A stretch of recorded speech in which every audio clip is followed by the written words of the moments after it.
It's a down move. I guess one of your hungry. Got your time. But hey, that's one of the big you boys, man. You know what I'm saying? But like I said though, exposure strike again.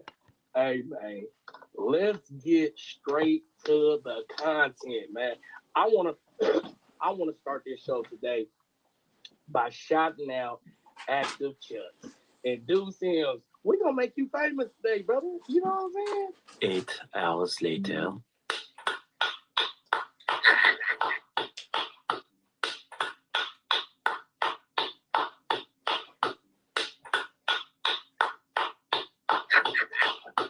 Hey man, congratulations, man. Congratulations, man. $2,000 was a gift. Did you guys just hear what Mr. Longfield Love Handles just said? We finna start that back over, but we just got a comment from Big Evil. Lil Evil from Pacoima Paru Blood. Kuzak Hill.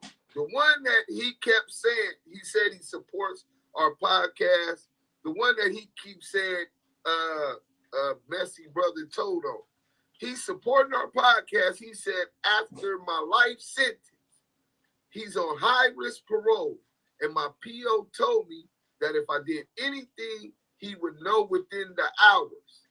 Within 24 hours, Wack 100 was talking about me in a gang group on Facebook. He makes sure he gets on here so that the POs, the police are aware of what you're doing, where you're at, what you got going on. Nasty work. But look at the Crip Cop. Look at Demon Time Exotic. All of them plotting on my downfall. Look at this. Congratulations, man. Congratulations, man. $2,000 was a gift. Did you guys just hear what Mr. Lard-Filled Love Handles just said? He just said he's giving away $2,000 gifts. I wonder if he has any other gifts left to give. You know, and what's that? 5 people, $400 each, right? Maybe with that 400, y'all can finally go get you a Wagyu tomahawk steak. You know? Tomahawk steaks on Love's Boys, y'all.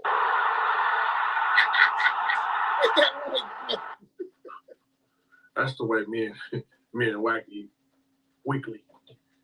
You know, all year round. You know what I mean? So maybe, you know what I'm saying, y'all can stop zooming in on our pictures, you know, see our lifestyle, and take that 400 and go see what it's about. You know what I mean? But you know what's crazy? I know how to do it operate.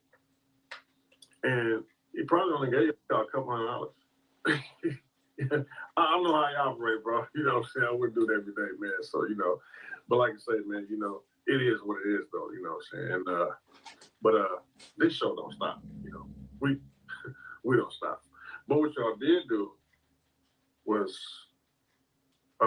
show that you will make fake paperwork. That you will make fake paperwork. That you will make fake paperwork. Credibility gone, fake work. Credibility gone, fake work. These guys are hilarious. They said you guys showed you'll make fake work. Hey, Love's Boys, you want to know what you guys just showed us? You guys just showed that you are incapable of identifying fake work.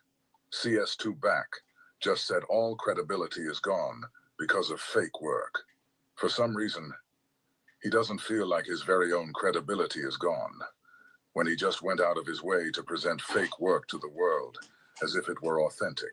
I mean, your whole credibility is done. You know, you just expose yourself to show that you will go to the extent of making fake paperwork. You know what I mean? So, so it is what it is. You know what I'm saying? A couple thousand. You know what I'm saying? It is what it is, bro. You know what I'm saying, bro? These idiots woke up yesterday morning thinking they really had one, just to find out 8 hours later that they had been bamboozled. These guys are the kings of running plays. As soon as a play gets run on them, all our credibility is lost. Delusional. We keep it pushing, man. You know what I'm saying? But listen. These are the first tough guys I've ever met that have no problem with having thousands of dollars taken from them. These guys ain't asking for fades or nothing. They've completely accepted getting their pockets patted. I'm gonna see y'all soon. But y'all can enjoy your fake paperwork. You know, You guys, if you knew for a 100% fact that at least 2 times a week you could find a group of dummies who were willing to pay $2,000 for some fake paperwork you created on your phone, would you quit your day job and start selling fake paperwork? Especially if you knew that the dummies who bought the fake work from you wouldn't do anything about it? I know I sure as hell would. Big U, it's real paperwork on you. You know what I mean? So, hey, you know, you can read fake paperwork. What does Crip Cop mean when he says we can read fake paperwork? The Rainbow Rats are the only dummies who were reading the fake paperwork. Remember how much Love's Boys was talking yesterday? Calling Deuce a rat and all that? Now look at this guy today. Where is lying ass loose coochie at, though? Or you can ignore your real paperwork. You know what I'm saying? So it is what it is, bro. I'm gonna see y'all soon. Type shit. No, I'm saying you lied on this man before. You called him a rat years ago. Never came up with no work, and now you thought you had the work, and you put it out there because you were so thirsty to cover a lie that you made earlier. Listen, y'all. This guy who you just heard speaking is from Baltimore. I don't know who he is, but the reason I know he's from Baltimore is because every time he starts cooking CS2 back, they scream at him and tell him he's from Baltimore, so he can't speak on it. Special shout out to that dude from B-More, from the whole Damu Kiwe family, for standing on business and for not letting that bloody butterball back run circles around you like he does his minions. What You called this man a rat years Bro, ago. didn't I just tell you the nigga just called me yesterday, dummy? But you called him a rat years ago. And you never produced the paperwork for DuseM. What is you talking about? Yeah, that was Joe. You called DuseM a rat, right? And I still years ago. On that. And I still stand on that. Yeah. CS2 back has the nerve to speak about credibility when he's showing everybody that he has no credibility. Y'all hear that? He talking about who ain't got no credibility. All back run circles around you like he does his minions. You called this man a rat years ago. Didn't I just tell you the nigga just called me yesterday, dummy? But you called him a rat years ago. And you never produced the paperwork for DuseM. What is you talking about? You called DuseM a rat, right? And I still years stand ago. on that. And I still stand on that. With no paperwork. He don't say what case. He don't say nothing. DuseM gotta be a rat because I exposed his bitch ass was a rat. CS2 back. And years ago. Stand on that. Yeah. CS2 back has the nerve to speak about credibility when he's showing everybody that he has no credibility or integrity whatsoever. He just admitted that he doesn't have any paperwork on Deuce, but he insists on slandering his name by saying he's a rat. Then you got the chump in the chunky trunks, Love's Boys, who says they don't put jackets on people. And never came up with the paperwork, so you called him a rat. You called him a rat for no reason because you were mad. Listen, hey, yo, let me explain something to you way in Baltimore, right?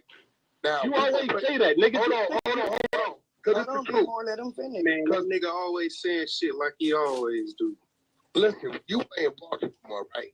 It's a lot of shit out here. It's a lot of shit. Yeah, we talk about Cali shit, though. I could drop you niggas off at LAX. You wouldn't know where to go talk to nobody about nothing, right? It's a lot of niggas out. Wait a minute. Hey, bro, Scarface Gamble, don't you ever in your motherfucking life disrespect 2 P's and a B. This nigga say that's corny. They trying to take Wack off the set. Keep it 100.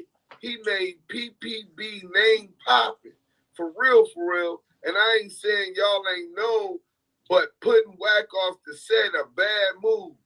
Bro, nigga, Structo put 2 P's and a B on the map. Big Messi put 2 P's and a B on the map. Big Duck put 2 P's and a B on the map. Lil Messi put 2 P's and a B on the map. Lil Evil put 2 P's and a B on the map. Nigga, Pooh Rider put 2 P's and a B's on the map. Nigga, they done did more for Pacoima Paru than Wack done did. And Pooh Rider didn't even live as long as Wack is old today, nigga. What the fuck is you talking about? You sound like a groupie, nigga. What has Wack done for 2 P's in a beat? To be known? Known for what? The niggas I'm telling you is known for being gangsters, nigga. Hustlers. Real, bona fide hustlers. Killers. Riders. He's none of the above, nigga. So whatever reputation that you believe is how you want to be known, I take it you just ain't known for nothing, so you'll take it how you can get it, any way you can get it, right? The bar set up here, nigga. According to Paru, shout out to Be Crazy, nigga. He said that in the blood module, nigga, in the early 80s. Fuck a nigga gonna lower the bar for a nigga who didn't make the motherfucking cut. These niggas on the internet's weird, blood. Let's get back to the content. Out here, I can tell me something, well, I don't need no work. Because I've been knowing them long as I've been knowing them. Now, when it comes to this shit right here, yeah, you need to work. But it's a lot of niggas that'll tell me Wack on whoop nigga ain't right. Right? Boom. So I'm going to run with that.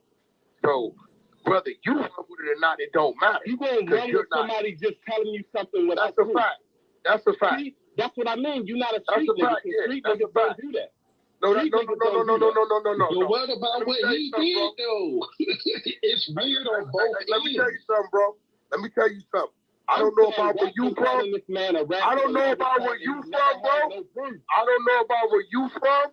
But yeah, it's some niggas out here that could tell me something of a rough day. Right, but you were wrong once again because you didn't do your homework. You were Happy so birthday, to I'm call this sorry, man a y'all, rat man. because you called him a rat. Nah. Bro, I'm going to stand on it like this. That nigga just showed they make fake paperwork. Man, you boof. you bugging, dog. You co-signed What you mean I'm bugging? It fuck up your credibility because It don't fuck up my credibility.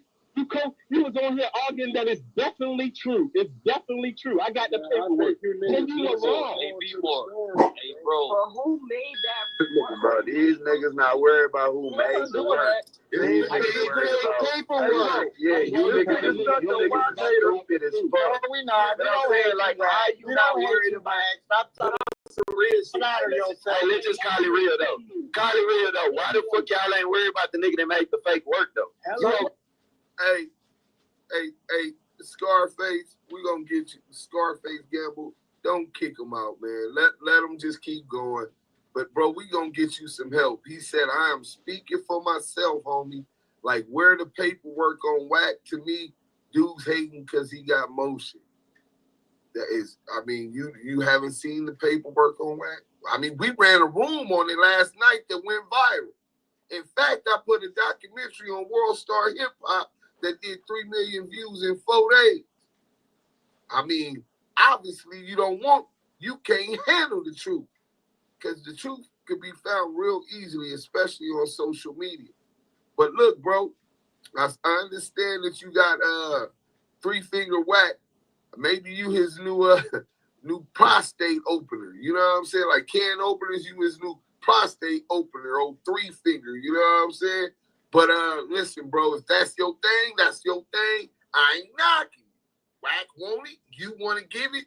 Is you pitching or catching? I mean, shit. If you pitch, you'll catch. I mean, if you catch, you'll pitch. It's the same thing to me, but salute to you, brother. You know what I'm saying? But take the nigga phallus out your mouth for a couple seconds. Damn bad right now, my nigga. You're talking about the wrong shit. That's what it is. King don't even know Wack. King don't even know Wack. King, call it real. King, call it real. King don't These even niggas, know is they hating? Is they hating or is they not? Oh, no, y'all just got played. Let's keep Y'all it just real. don't give a fuck about no Nobody give a fuck about no Okay, look. At the end of the day, yeah, you can say this, that toward him. I'm not disagreeing with that whatsoever. But all I'm saying is this: you can't put it all the way on him when that nigga created the whole scenario and it's provided an individual provided the paperwork, and then you can't put Shut the fuck up, you faggot bitch. You get all that dick riding for nothing, nigga. You get all that dick riding for what? You get all that dick riding for what, Stats 100? Looking like a faggot bitch, yo. Hey, one mic, y'all. Y'all got the one mic where I'm start dropping niggas. Why y'all so jealous? God damn, chill. Have your opinion, but don't skip over the fact of where it came from. Matter with Exactly. Like we can't deny that, bro. We can't deny that, bro. Ain't none of them said you lied and you guaranteed, and we all ran this on our YouTube, fucking off that the account chases credibility, fucking off Ray Give TV's credibility, Clubhouse Shenanigans credibility, all of these platforms, the Answers credibility, fucking off Black Savage ENT's credibility. You guys have zero credibility. You niggas don't know how to filter through anything that Wack says to prevent people from knowing that you niggas have no validity, no ties to these people that you're talking about, no ties to the streets that you're talking about, probably never even seen the streets that you're talking about. You just regurgitate and parrot whatever content this confidential source put out. So whether you're wittingly and or unwittingly being duped into doing it, you're still doing the work of a federal confidential source. You're bringing facts and disinformation that's going unchecked. Not one of them niggas was holding themselves accountable. But you niggas is going to go and listen to what these niggas is saying on their channel.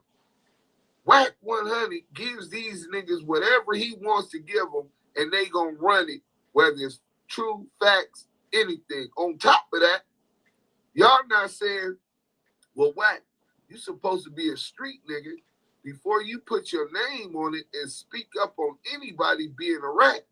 You got to check the authenticity of the paperwork first. Because if that paperwork ain't right, nigga, that's your ass, nigga. What part of the game is that? I'm just saying. Let's get back to the content, man. Bro, we got personal feelings and look at the reality of the shit. Credibility gone. Fake work. You make fake work. Hey, ain't no credibility. That shit shot, man. Thrown out the window. Ran over by 18 work. Out of there. Fake paperwork. You know what's crazy? Yeah, that's real. The Exposers just did a live with some white boy. They try to act like they on their black power tip. Them niggas really jock our style. It ain't even in them. They don't do nothing within their own communities or the inner city communities of melanated people. They had about 300 people in their live. They said our credibility was shot and was gone. Nobody would be listening. But here we is with at least 500 people in the chat right now. This is almost a year later. Man, like, share, tell a friend. Y'all sucking niggas went for it. These suck ass niggas ain't nobody go for shit, bitch ass nigga. Y'all did. He made a whole text message. Nigga reported that shit. You can never get me up in that room to hear nobody paperwork ever. That's shame on y'all. Shame on y'all, bro. My stance was this from day one.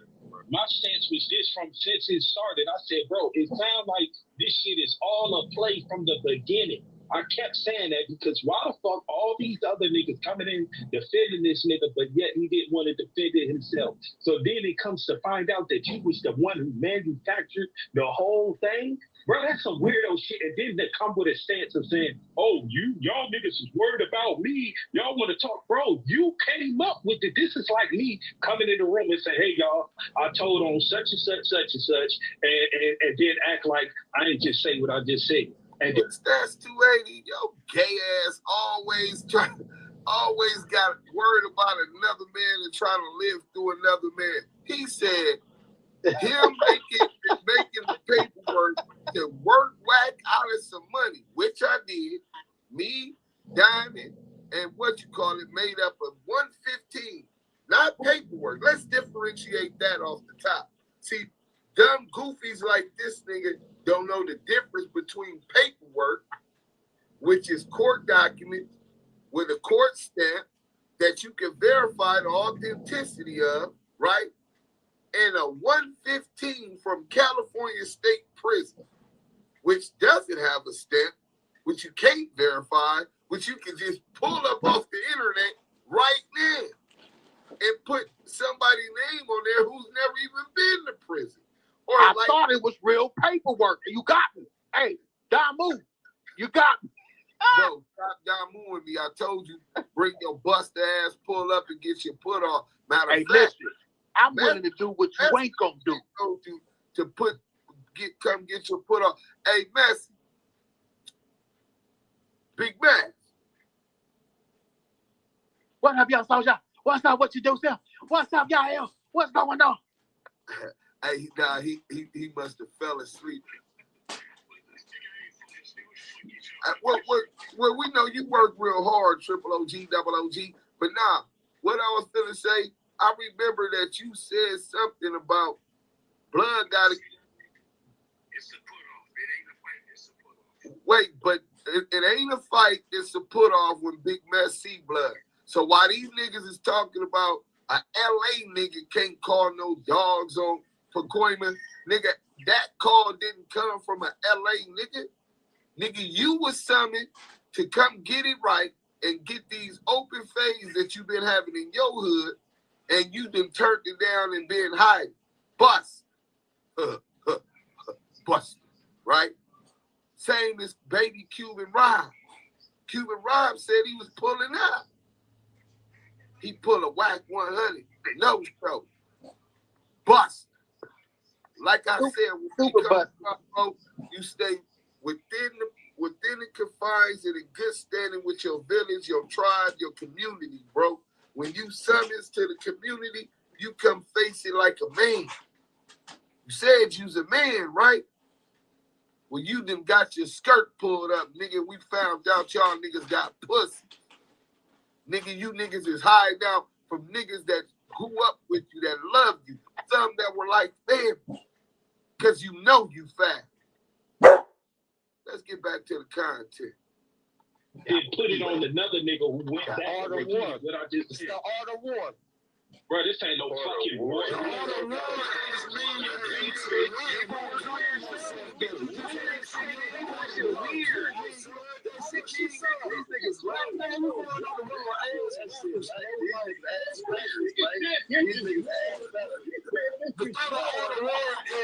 to win. Let me make paperwork and throw that on my. That shit weird. The fake paperwork is not none of the 48 laws. It's fake. Yes, it is.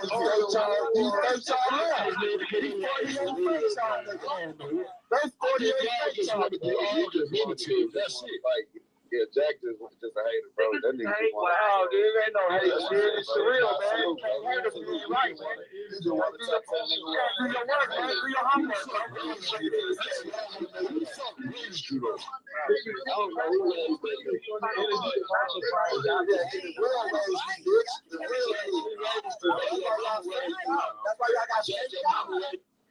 Hey, we got a comment. G4 Vendetta. I know 3 things for sure. Wack is terrified of Deuce, J-Rock, and J Diggs. That's a fact. Don't forget Big U. Oh, and TD, because he ran after TD slapped him and hit him. He's just a scary nigga now that I think about it. That ain't no privilege. He's a buster. Stop being booth. This nigga, raspy throat ass nigga, shut up. That's why y'all niggas said the art of war. Hey, I ain't got, look, listen, I ain't got no dog in no fight, not either side. But from what just been conducted, that shit fugazi, bogus as hell, man. Come on now. No, it's cool though. That's your claim. It's Clubhouse. That's what niggas do over here though. Right. Say that one more time. Say that one more time.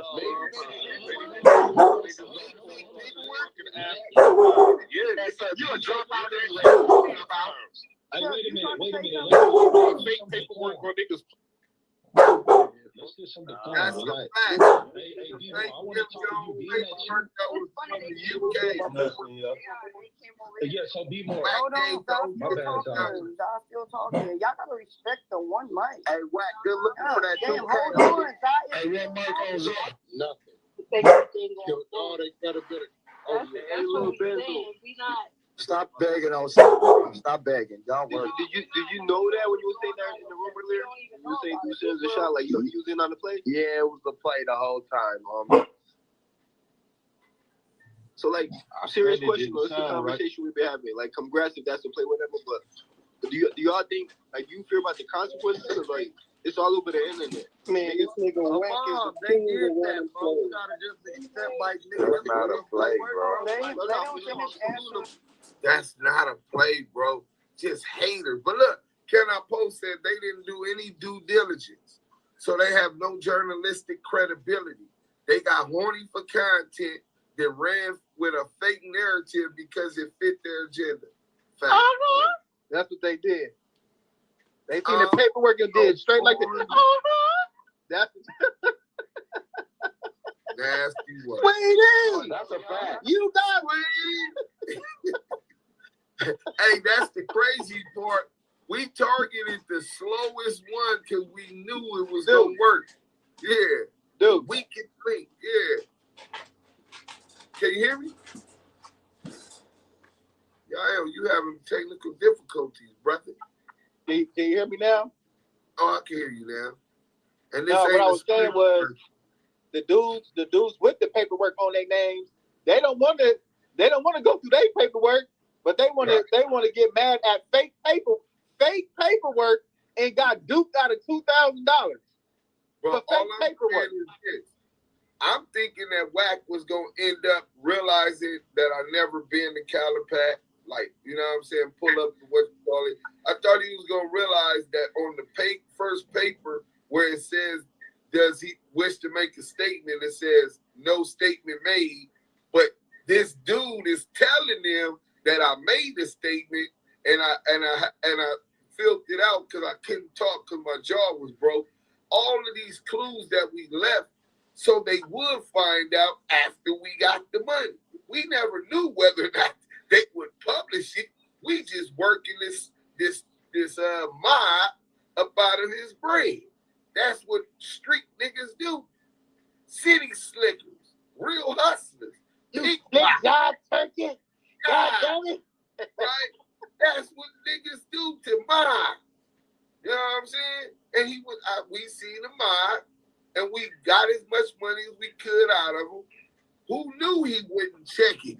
Who knew he didn't have any credibility and that he would bring it to, as soon as he got it, 15 minutes later, it was like 7 o'clock in the morning, and I see that DuseM is a rat on Clubhouse. I said, this nigga done ran the Clubhouse with the shit already, bro. On the dead homies, bro. Oh, man, bro. He was on Clubhouse with that from 8 o'clock in the morning to 8 o'clock at night, all night, waiting for a nigga to come on here and answer to him because he just know that it's right. He didn't check it, no nothing. So he doesn't have it. And you're right, Can I Post? Nasty work, bro. Let him answer. Imam just asked him a question. Let him answer. Y'all don't think that's a valid question though? I get it. Like, yeah, I'm trying to get you can take the win from that, but also like, I don't know if you want the whole internet think you a rat. Like, I don't know if you gonna get a chance to correct it with everybody.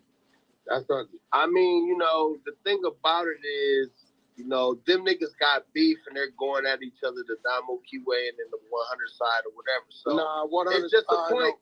It's just a point for them, bro. Just chop it up. That's correct, that because you niggas be clout chasing. Yes, you are. We don't go at it with them. Hold on. It's too many of y'all talking. Can y'all respect the floor? God damn. I'm gonna start dropping you niggas. Going at it with them niggas, man. They don't pay them niggas no attention. I mean, bro, you just sent some nigga you didn't even know $2,000 off. Bro, that nigga, Can y'all let them finish? The next one come off y'all mic, I'm probably gonna take a fucking goo. and I got that back already. Can I answer the question? Hell, can he answer the question? Let's clear one thing up, right? This ain't no Damu Keyway versus 100 side. That's what they want it to be. It's whack. My side don't pay them niggas no mind, bro. All right, well, if it's whack versus...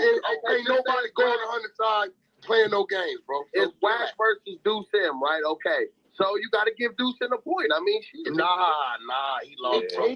He get worked out of 2,000 and still don't give me a W. What a loser. What a sore loser. You got bamboozled. Hoodwink. But did you hear what he said, Deuce? There's a point? Bro. Yeah. You come up, you put 2 rats out there trying to discredit somebody. You didn't do it. Chalk it. Right. Chalk it. It didn't work. Go try something else. What you was saying, yeah? He said, I got that back, though. You know he got it. He did that. I got that back. so you admit getting worked out of the money, you admit being horny for content, and you admit for taking that L. You took an L all the way around. You was horny for content, fake paperwork. You didn't do your investigation correctly. You didn't go and do your due diligence and make sure that paperwork was authentic. And niggas left telltales on the paperwork for you. You don't know how to read paperwork. How you the king of paperwork and you don't know how to read paperwork? Nigga, that shit is a myth. The internet is a myth. Let's go. Dude, hey, bro, the fact that he made some fake paperwork, he can never run no work. I mean, I hear what you're saying with that, bro, but it's over. He killed his own. He could really have some real shit, and ain't nobody gonna pay no attention. The fact that nigga got you to send him $2,000 for you trying to run some shit on his got that back, though. Is the point. That's the point. But I got that back. Okay, yeah, I bet you did. You know you could dispute it or whatever, but still. No, not disputed. I got that back. The Crips sent it back to me because they brought the plate. Show it. Yeah, loose to 600 ain't broke. And ran that right back. Niggas ain't no broke. Ain't nobody over me, bro. Yeah, no, I feel it. I just, I'm just looking at it. I didn't even feel it. I'm gonna be real. I didn't even feel it because they ran me mine back, right? But what I'm saying is, at the end of the day, for me to be, hey, this dude's still going now. He in his feelings. Look, my nigga, that's a female trait. Scarface Gamble said, and stop trying to check me like I'm a sucker. Look, bro, if the shoe fits, wear it. Ain't nobody called you a sucker, so if you feeling like a sucker, after a nigga done called you on your bullshit ass statement, then hey, man, it is what it is. Let's go, man. Now he in his feelings. On their mind to a point to where they said, nigga, we already know they create fake paperwork. I don't know if there's money in here. They did like 12 pages. They added with my real name in it and shit. And they, niggas like, bro, where the fuck is the docket number? And, they boom the room, kick niggas, right? But now, for them to voluntarily say it, oh, nigga, it's Chris. You know what? I wouldn't mind paying for that. I'm going to keep it real. Hey, this is when I thought you was going to figure out it was a play. When the nigga said he didn't know Bill Blass, you should have figured it out, right? No, because, everybody don't know everybody, bro. I mean, they from the same hood, though. Nigga, you think I know everybody from my neighborhood? You put on over there every day. I mean, a nigga around your age, though, you would know him. I don't know. It be some niggas, bro, I just don't know, nigga. Because some of them niggas that start claim another set. This, that. You don't know anybody. Hey, man, but like you said, Yael, he's a bum anyway, so he needed that little paper. Yeah, I mean, but at the end of the day, we ain't, we 10 steps ahead of that on some other shit. I didn't feel it because, 600 and loose ran it back to me already. Whack, here you go, because we brought the play. Here you go. But it's worth it because they killed their credibility. Nah, yeah, I feel you on that. I mean, if they come with some real work now, motherfuckers don't question it. Nah. Yeah. It's just a lot, nigga. That was a good play. Bro, like, y'all gotta look at it like this. It's like kamikaze. The nigga basically just bombed this Exactly. I agree with that. That's a kamikaze. Like, but you lost. But you okay? A battle versus a war. Think about it like that. He lost in the battle and the war. It's over. Like, they should have really went for a bag. Like, they should at least said 10 racks. Then it'd be like, all right. No, you wouldn't have went for that though. That's what they were saying. They was like, here go the problem, bro. Look, respectfully, I don't know. I know y'all like to downplay me, bro. When I hear 10,000, I hear $100. No, it ain't no paper to you. No, you're missing the point. This is real shit. I'm just being real. You know what I'm saying? Depending on where you at in your life, numbers that seem like something to y'all don't mean nothing to the next nigga. So when a nigga tell me that a dime, that's why we say 10 cents. We mean it just like that. It's something we ain't gonna miss. So you don't feel played at all though? Keep it real. No, not at all. Cause they ran me mine back. I got on the phone. Them niggas should feel played then. No, they don't even feel played because you win some, you lose some. But at the end of the day, right? It was well worth it because dude went kamikaze for 2 bands and killed his credibility off. It ain't like he an academic and he only can get through it. This shit is gonna hinder his growth all day. Big U paperwork is coming. Big U paperwork is coming. He on his way out anyway. They're gonna lose that crutch, and that crutch ain't nothing anyway. Cause who they think he is, he ain't. The movies he trying to do, he calling my people. I shut all that shit down the other day. So did. He calling my people trying to do shit. So the shit he telling them that he's fake doing, Leonardo DiCaprio and all that shit, all that cap, right? He ain't even got finances, funding. He ain't got nothing for none of that shit. So they being misled over there by what they think something is. I know what that is because I used to take care of the nigga. So how do you know that he got a relationship with Leonardo DiCaprio? If he's lying about, because he is working on films and shit with Leonardo DiCaprio, he writes films and does all kind of shit.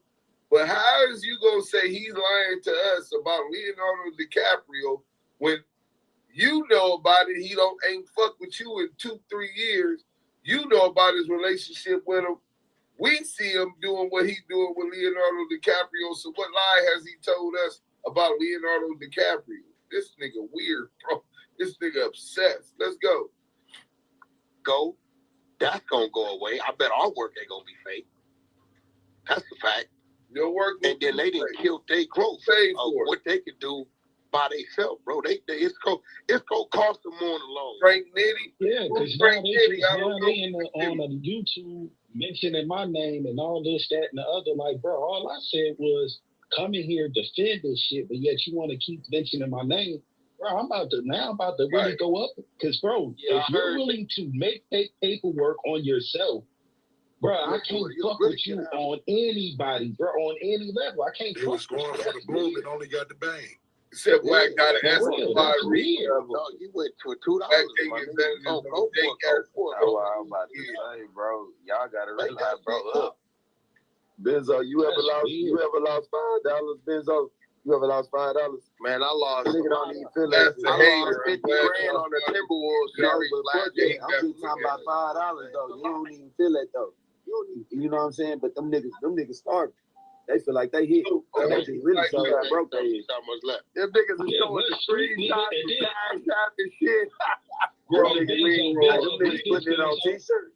Them niggas putting that on t-shirts. They feeding their kids. Them niggas is broke. Hey, Ben, so keep this on the G. Like, how the fuck a nigga gonna put out some fake paperwork on himself and get money for being fake?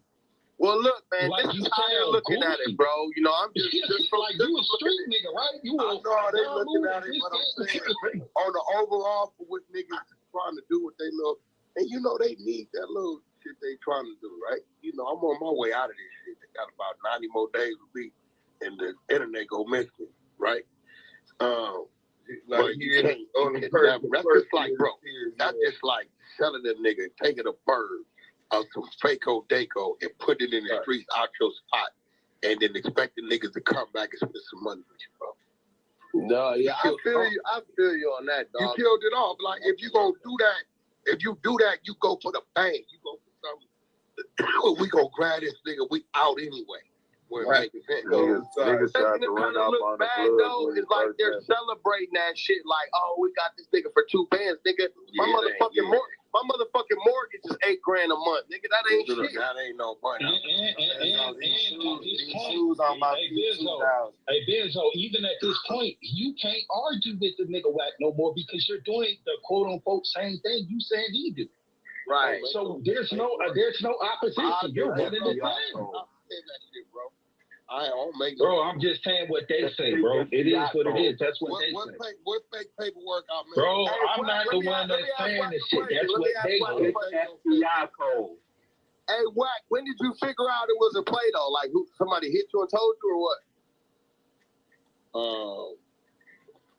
He just found out when they kicked off, right?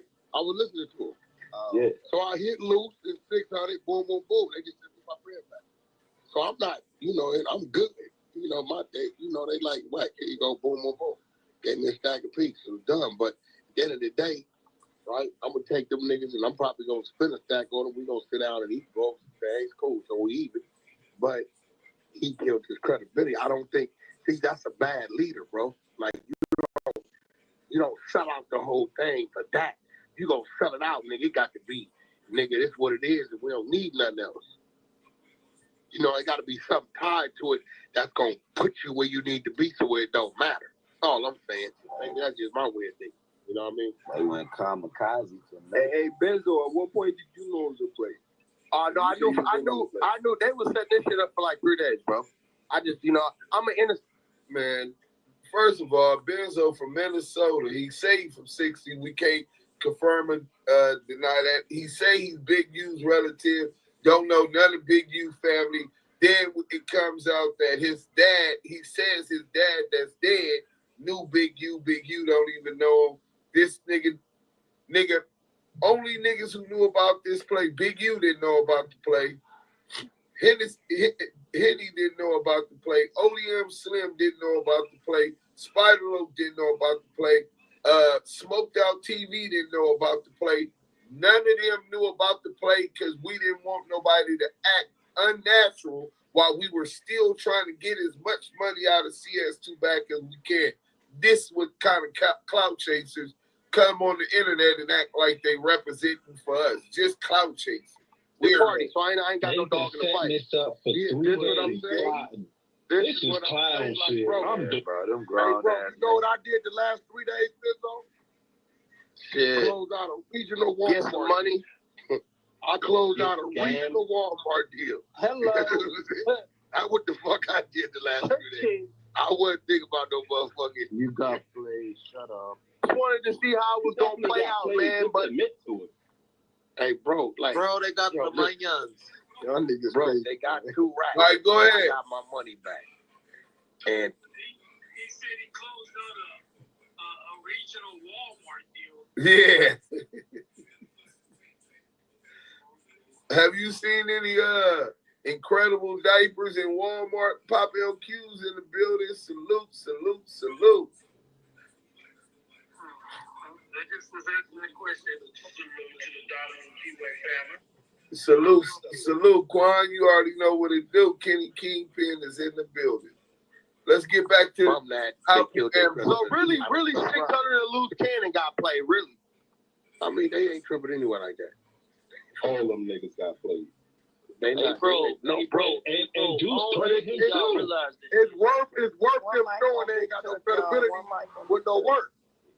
Hey, even 1090J could clear Deuce's name at this point, bro. That shit is all over the internet, nigga. That's just forever, nigga. What are you talking about? That wasn't no win, bro. That's real. That's like Chingy, bro. That's like Chingy. Hey, bro, that's like Chingy. Of course they do, bro. They can't clear up that Chingy and Tranny shit, bro. That shit is his career, bro. Same shit. That's a tattoo on your face. Bro. Win to a That's the dumbest play I ever heard of, bro.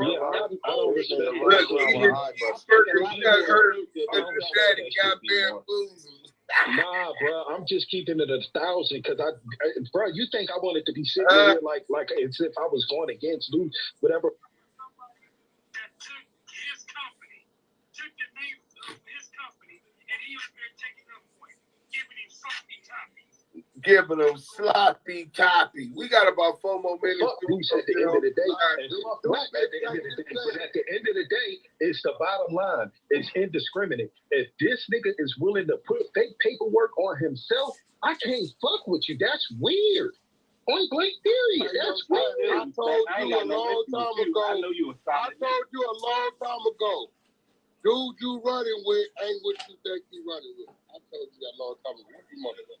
My thing is this: if they're capable of making that paperwork that well and making it look that real, then nigga, they had to make some fake shit before. They definitely ran it before. They ain't over there. I don't even play around like that, man. And if you sitting around making fake paperwork, man, all the way in Wisconsin, make you question shit now. You way in Wisconsin doing this type of shit. It's certain shit you'll never say as a man if you would never do it. Just fucking with the kids, snitching, all that. Them niggas is in a whole nother category now, man. So let me ask you Niggas ain't playing with none of that. Hey, this nigga like me crazy. He said, damn, Wack scared of almost all the letters in the alphabet. Deuce M's. Oh shit, my battery running low. Let me plug this thing up real quick. But he said, I think it's scared of almost all the letters in the alphabet. Deuce M's, Big U's, TD, JD, nasty work. That nigga scared of the alphabet. But he part of the alphabet community. The bottom where it shows the injuries, they may circle it. Where you get that from? That's a real form that they have in the prison. That's what I'm saying. That's a real, hold on. That's a real CDCR form. You feel me? It comes when you get a 115. You feel me? That's what that is. That's what I was saying in the beginning. You can make anything up on the internet. You should do your homework and check the background before you come out and start saying it. That's what I'm saying. Hey, court shit is one thing, because we can check doc numbers. That's easy. File the numbers. But that type of shit, and, you know, but like I said, I don't know if somebody hey, Wack so stupid. He ain't too stupid. He was like, see, court's documents, you can check that, but this, and he switched it because you can't check that. So he ran with that and realized that's how he got bamboozled, because he couldn't verify it, and he wanted to believe the lie. He wanted to expose Deuce M's, so he paid the $2,000. And salute to Big U for sending the extra 12 blue pages, and he found some more work on me with my real name with nothing on it. I said, bro, if my real name is there, then it would have been there. He kicked T-Money, and they you don't hear nothing else about that. And he don't talk about it no more. Right? And he don't even talk about them new 12 pages over. He don't even talk about it. So, you know, at the end of the day, I didn't take a hit. I got my little bread back. But it's worth that. It's worth him doing that. It's worth that to me. And I understand it. I understand it. When you're dealing with some niggas who really ain't touching no money like that, I guess $2,000 is a lot of money for a nigga, bro. I mean, you know, it's what it is. It's worth. I would have spent. Listen, if a nigga came and told me, Wack, give me $3,000 and we could expose that this niggas be making fake paperwork, I'd have gave him that. I'd have gave a nigga that. If it was an issue like this in Baltimore, I would have checked the nigga background by calling somebody that I know from over there or be around there. Because you don't never got You're changing the subject. You're changing the subject. Why Baltimore being on West Coast, bitch?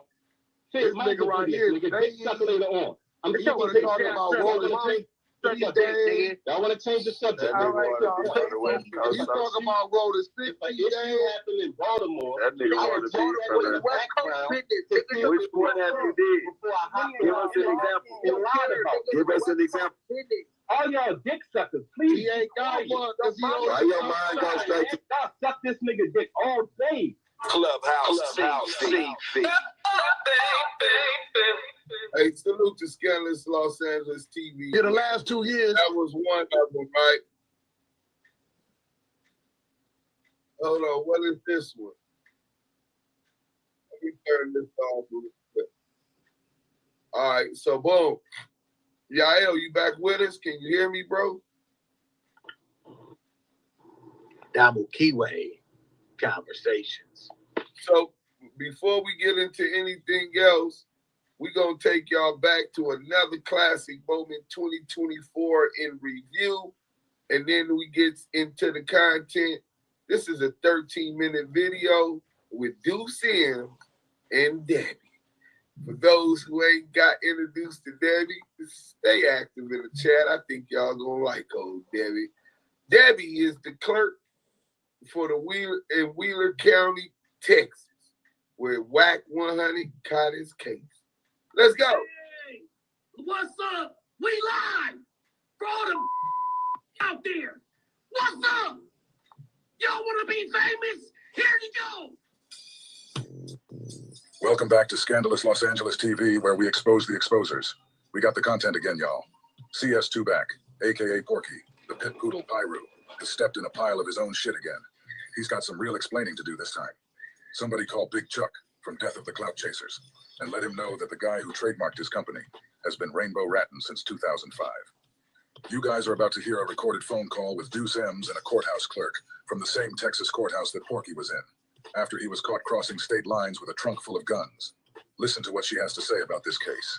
After this, I want to hear the excuses that all the Rainbow Rats come up with. First, this is Debbie. Greetings. I'm doing research for a documentary. I'm with Bow TV Network out of Las Vegas, Nevada. I was looking for public records on the case, and I'm having a hard time getting the records on this case. Is there any way you could assist me? Well, what kind of case is it? And I'll tell you. It was a gun case, 2005, for Cash McElroy Jones. Okay. Do you have a cost number or anything? A cost number. Hold on. I do have some kind of case number, and it was so weird it just disappeared. Number 427. Is that 8 or 3? 3. 4273. Nope, that's not it. Okay, let me try again. 42. Oh wait. No, 78. 73. I'm sorry. Tell me it all again. 4273. Okay. Oh no, okay, no, I'm looking at another document. It says number 4278. Okay, let's try that. Sherry Jones was the district clerk. Yes, she still is. Oh wow, she's still around. Yeah, she's been here a long time. Okay, now what are you needing? I'm trying to find out. The case said it was a motion to dismiss, and then for illegal search and seizure, I can't find the results from that, but I know it got denied because the case continued, right? And then it was dismissed in the interest of justice. I don't know what the heck that meant, but yeah. I'm trying to figure that out. Okay, yes, that's what it says. Now this is just on the indictment. It's just the indictment. This is not on the seizure case. Was there a seizure case? No. It was an indictment for guns. Can I get that? Exactly what was found in that? Yeah, let's see here. Unlawful possession of a firearm by a felony is the charge, but it was dismissed. Okay, and when it was dismissed, does it say how many firearms it was?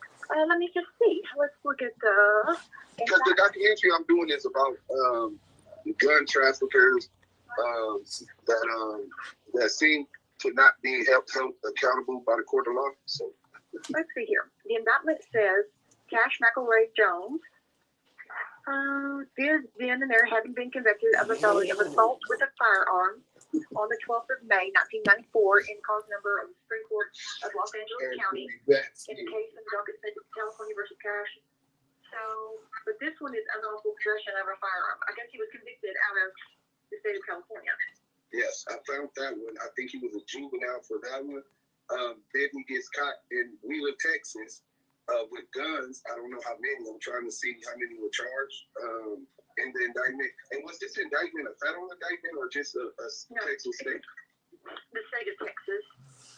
Okay. And it doesn't say how many. it just says that unlawful possession of a firearm. So it doesn't tell me how many. Let me see. I don't know if they did.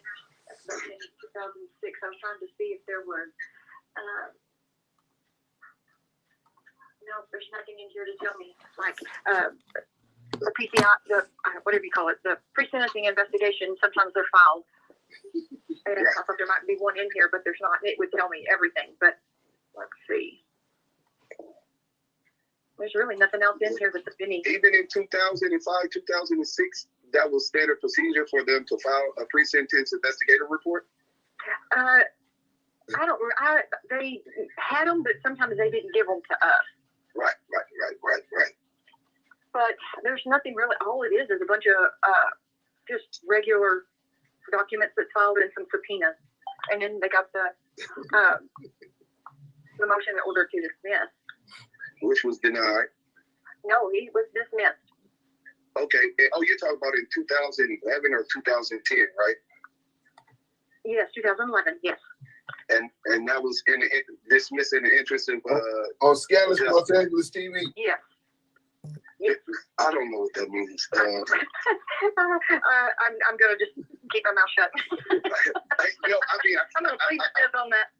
Obviously, it's kind of suspicious. This isn't normal, but I'm just looking at it from the perspective of I've heard motion to dismiss for illegal search and seizure, violations of one's constitutional right. I'm quite sure if I got caught with a gun, that they wouldn't be telling me they're dismissing me for in the interest of justice unless exactly. Correct. All right, and is there any way that I could get emailed those documents? Oh yeah, what's your email? Active Chucks, that's HCTI. Hey, I'm gonna show y'all my email too, but I want to read this comment. Hey, Step, you said that the feds picked it up. Wack said that the feds drove 5 hours to tell him that they weren't going to pick it up because he admits that he was traveling from California with all of these weapons and 800 rounds of ammunition, 3 guns, 800 rounds of ammunition. But but the feds drove there to tell him. They didn't just fax the people and say, we're not interested in prosecuting federally, even though he was traveling through interstate commerce. So, Step, what do you know that we don't know? Oh, hold on, here you go. She referenced a seizure case. Usually she wouldn't be able to see the details except that it was a seizure case. Feds definitely picked it up. Oh, shit. Hey, Steps, hold on. We're going to drop this thing. I want to, you sound like you can educate us on a few things, brother. Let me go ahead and play the content, but I'm going to drop this link in here. I appreciate it. You come up and explain how you understand the type of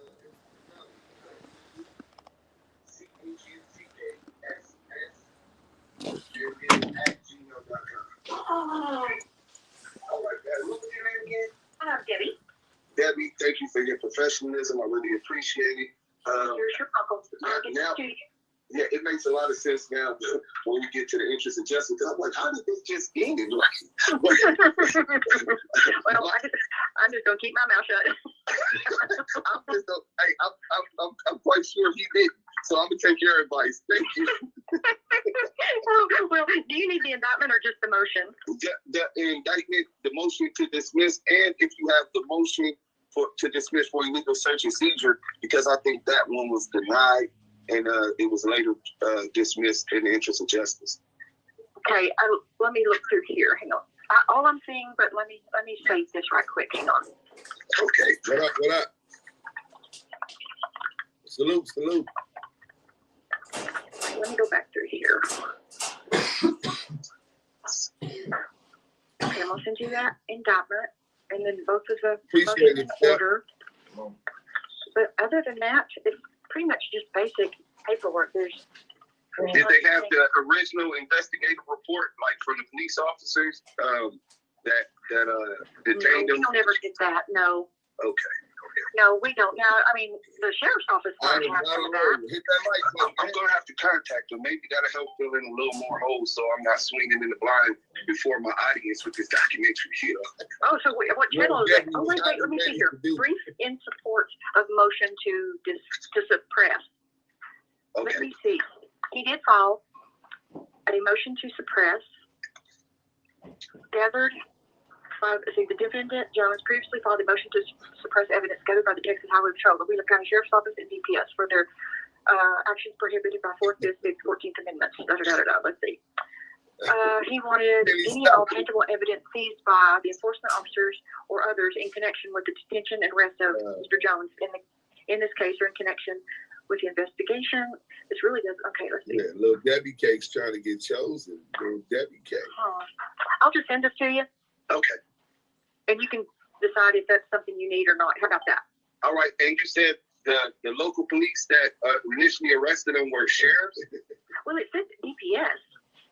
It says Texas DPS, Wheeler County, and DPS Special Crimes. So I don't know if they... Wheeler County. Uh-huh. And what was the other one? The DPS Special Crimes. DPS Special Crimes. Wow. Yeah. Okay. Yeah. I don't know what that is, but... Right.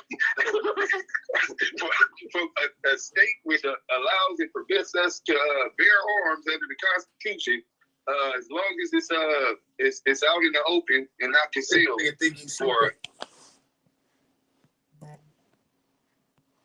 Real quick message to the industry. I don't know about all these other bitch ass niggas, but Big Act talk for Big Act. The price is what I got to be honest with you. For all y'all rappers who were scared to drop because y'all go flop, y'all had this going on, y'all want to get clowned. I took a 2-week vacation and I've never seen the industry more happy. They were like, oh my God, he's not here. He's probably not here. He's not gonna gas it. He's not gonna clown us. He's not gonna call us out on the ball. We could run him up. We could put a veil over the people's eyes. I've never seen the industry this happy, but I'm back. Okay. Next time I'm niggas, man, he ain't trying to help me. He ain't doing nothing for me. Like, nigga, I gotta take care of my mama, bro. You know what it seemed like to me, Snoopy? I like to do the hood analysis of it. It's like Jim Jones was a nigga in Harlem probably getting a brick, right? Cameron and them probably was grabbing like 8s and 63s and doing their thing, but then they came up. They blew up off rap and got rich, so they probably bounced back like, "Hey Jimmy, man, come on, man, put the little one brick down and come with us now, and you know you can put on your colorful clothes and go crazy and rap." Yeah. Now he's in resentment because he's like, "I was big homie once upon a time. I had the song Ball, and I was doing this. That was me." Whole time we watch Cameron and Mace every day. They show booming.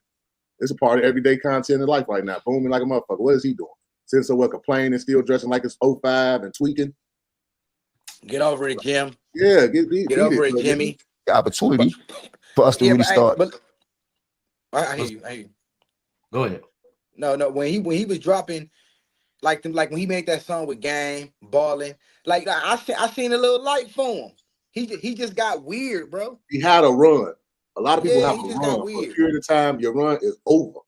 But does this make any difference? You know what I'm saying? The Tesla. I mean, that's my homie from New York. He had Jim Jones and all that. He had his run, bro. But compared to Cameron, I'm from Chicago. I'm gonna roll with Cameron over Jim Jones. Bro.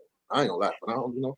Hey, look it. You gotta look it. You have to ride with Cameron over Jim Jones. That's like saying, look, I love Lloyd Banks and I love Young Buck, but I'm not riding with them over 50, bro. No, never. It's not gonna happen. You heard, we love y'all, we fuck with y'all, but nigga, that's just not gonna happen, bro. Like he basically like just inexperiences because sometimes streaming is never a hard thing to do. Years or some shit like that. So individual one is what they refer to as Jim Jones in that recording, I guess. Yeah, but to be fair, 50 is a fearsome titan of beef when it comes down to it. But I think he's also willing to, hit it for 40 or whatever. Y'all heard what he said. Who wants to really do business with Rick Rock for the future in a form of security, or it could be anything else? If you this type of guy, I don't want to do no business with you. Right? Try to line up dog face like that. That wasn't cool, huh? And lied about every fucking thing going on. Y'all niggas saw them videos, man. It's not our fault. Wack 100 likes his tushy touched. You feel me? He likes his taint tangled, okay? You feel me? You saw the opening clips. Put it right there. Bang. That's what he likes. Jumper? Yeah, that's part of my package. So that's what I'm offering him. It's a 10-episode series. I could see him popping in on the No Jumper show.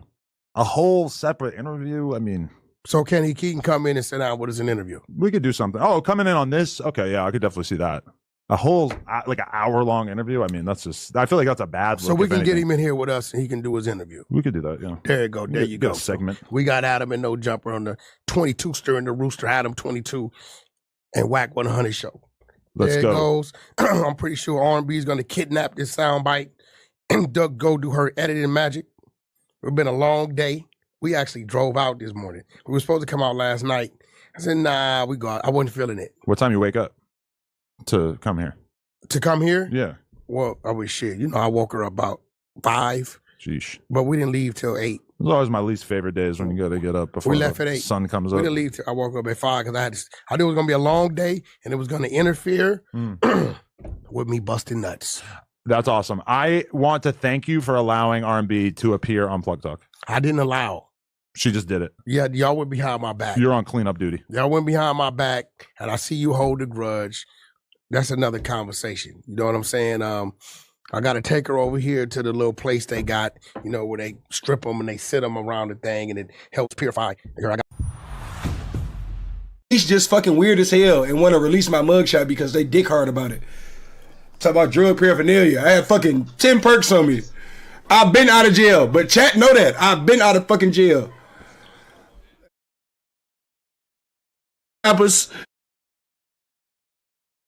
Still got my jacket on. Still got my boots on. They ain't even take my shoelaces off. You know when you really in jail, they take your shoelaces. You know what I'm saying? Like when they know you about to be there for a minute, they take your shoelaces. Nigga, I was in that bitch for 20 minutes, gang. 20 minutes. And my lawyer can't even find my charges in the... Didn't sound good. Didn't look good. But I do want to give credit to QC. Shout out to my man, of course, P over there. And I'll even give credit to Lil Baby. Hey, when I'm a big artist, and even K-Bots are at, y'all niggas are like this much. So I just want to tell all y'all Lil Baby fan bases trying to do something. Please, y'all need to get y'all numbers up because it's looking pathetic. Second of all, let's just get down to the meat and potatoes. This Lil Baby album that was dropped was garbage. We got to keep it a beat. Didn't sound good. Didn't look good, but I do want to give credit to QC. Shout out to my man, of course, P over there. And I'll even give credit to Lil Baby.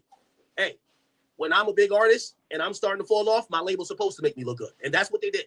This Lil Baby album didn't sound sonically well. It didn't sound like he's back. It sounded like a man without a country, a man trying to make things happen. And I'll go into a qualitative review if you guys want me to. But it wasn't a good album. It was bad, okay? Now, again, I do have unrealistic expectations for him. And I've said this to people. I've said this and I'll continue saying this. Because I've compared Lil Baby to Prime Wayne, and that's a very tough comparison to make. I've taken back that comparison. Lil Baby, in reality, is never going to be Wayne. Lil Baby's Lil Baby, okay? Me even thinking that he could go on a run like Wayne was me having some, hoping to see history be made again. The reality of the fact is this new album, it lacks so many things. It lacks originality. It lacks a cohesive message that he promised in interviews. It lacks soul. It lacks all of the things that we thought he was going to bring. It's a weak album. It's an album propped up by features. This is DJ Khaled. It's a DJ Khaled album, except you got Khaled rapping this time. And that's Lil Baby. I'm sorry to tell y'all. So I don't know if y'all want me to tell y'all different, but it is what it is. It's not that good of an album. Now, I'll be honest with you. I think Lil Baby, if he's going to be honest with himself, and if he gets mad at me and we talk on the phone, we got my name. We can text each other. He texted me like not too long. But I'm going to be honest with music. I'm taking all personal shit out of it. Being honest with you. I think Lil Baby should be finding himself because there's something that people are looking for you from that they're not getting. I don't know how to help you find it. This ain't got nothing to do with gun. This is something that people are looking within you for, whether it's growth, whether it's evolution, whether it's maturity in terms of what you're rapping about, or whether it's clarity about what you've been through that they're not getting. That's just the reality of it. If you listen to the album, you're going to see Dumb, Dumb, and Dumber, probably one of the better tracks on there, and it's because we get a thug verse. Okay? We're not seeing Lil Baby and his growth be the thing that keeps us here. Now, this is why I'm going to give credit to his label. Because let me tell you this, and with all due respect, and again, remember, I'm telling you, I'm taking out all the personal shit. Anything I'm saying about Lil Baby right now, I'm saying about another artist. This shit was a horse and pony show. They spent a shit ton of money in marketing, trying to make this shit look good. This album wasn't a 100K album. That's a fact. I don't care what it sold. Okay? This album, I believe, is on pace to sell like 130, 140,000 first week. The reality of it is that this album should have probably sold over 100K. Now, I could show you a million things that the labels did, but I want to give credit to the label because when the label prioritizes you, you never flop. Let me tell you this. When an artist truly flops, there's a breakdown between that artist and expectation and the label. QC, no, they can't let Baby flop. Let me tell you some of these things. Somebody hit me up. Look at this. Somebody hit me up and said, oh, you getting the QC back? I'm like, what are you talking about? They said, yo, QC got a whole thing that they're running with you, but let me just show you. So there's a page impersonating me on TikTok. It's called Academics Rap, okay? So you go to tiktok.com, academics. This ain't me. It ain't me. Okay? Now, first and foremost, I just want to say this whole page. Second of all, once you look in the bio, you see shop.motown. Let's click on it. So you're about to go to a link. Let's open it. It goes to Lil Baby's album, okay? I just want to tell you the type of trickery like labels got going on, and this is why I tell you, when I tell you about me taxing these niggas, they deserve to be taxed. Because when they can't get you to come out and start loving their artist for whatever reason, they'll fixate and make some big shit. They're using a fake page. Okay? TikTok, holla at me. Let's get this page out immediately. But it's called Academics Rap. This ain't mine. I don't control it. And in the bio is Lil Baby's album. If you go look at it, the post, let's look at the post. You got baby. Look at this. Look, all of it goes to and again, I'm definitely not mad at it because this is good promotion. But I do want to see, there's like 15 Lil Baby like fan pages, not even fan pages, like fans on Twitter who are like tweaking out. My nigga, what I'm telling you, again, I could never be bought. I don't like this album. This album it doesn't restore no feeling for me. I'm a Lil Baby fan. But Lil Baby gave me nothing for me to feel like Lil Baby's still the guy. Lil Baby feels like an asteroid that's descending to the earth. No matter how fast you think it's descending, that's up to you. But it's not hovering. It's clearly descending. That's my thing, and that's my problem with the entire thing. Okay, so I'm looking at this project, and they did all the trickery, and I see all the marketing dollars being spent, and that's no fault of Lil Baby himself. It's supposed to be spent. I'm a big artist. Spend the money. But what this told me is that for all y'all people that want to have a qualitative, discussion, and this is why the game loves when I'm not here, because y'all can have these bullshit ass discussions that ignore the actual points. Lil Baby's label spent a bag to make sure the first week sales are good. Now, let's focus. Okay, he didn't, in my opinion, he didn't flop. However, it didn't fix the problem. You put a Band-Aid over a goddamn broken leg. So what are we going to do? The problem here is, and I'm going to say this now, I don't care if nobody likes it or not, Lil Baby has to show us that he's still the guy through music. What he's doing now is, we don't want to see you with Thug. Sorry. We don't want to see you with Thug in the future. We want to see you stand on your own. That's the reality. We want you to stand on your own. I'm not seeing that. And at least currently, I'm looking at everything happening. And, this album, for me, at least at this point, is not my favorite. I don't like it. So, I think it's working numbers-wise, but I don't like it. Okay? So, yeah, if you guys fuck with it, again, I don't want to really, change y'all opinion about it. There's nothing personal about it. I'll give y'all a more qualitative discussion about Lil Baby. Here's the problem. Lil Baby is at the point where, and I've said this to many musicians before, your music could become dated and old. You see these days, everybody wearing these big-ass pants, like these little bell-bottom pants are extra big. 3-4 years ago, niggas was wearing pants that were skin tight. Why am I bringing that up? Because music is kind of like styles. It's like fashion. And what happens, and one of the hardest things for most artists, is to stay fashionable through their music and stay trendy through their styles musically. Over time, as people leave certain things in the past, right? When you hear a Travis Porter song, you think of 2010. When you hear a Fetty Wap, you think of 2014. You hear a Waka Flocka, you think of a certain time. Time is undefeated. So what's happening to Lil Baby is that his flow is very distinct. He can rap. Motherfucker rap like a motherfucker. I like his rapping. But what happened is that, and a lot of y'all fans don't realize it. You have mentally put Lil Baby's peak at 2020. So all that My Turn stuff, mentally, you put that as his peak. Somehow, he has to convince you that has another peak. Because otherwise, when you hear his music, it's not me. And this is why I didn't comment on his album for like 10 days. You know why? Because whether it's, I don't know if it's, if it's label or anybody else, they think that I'm the one driving the narrative. I'm not saying nothing that fans ain't saying.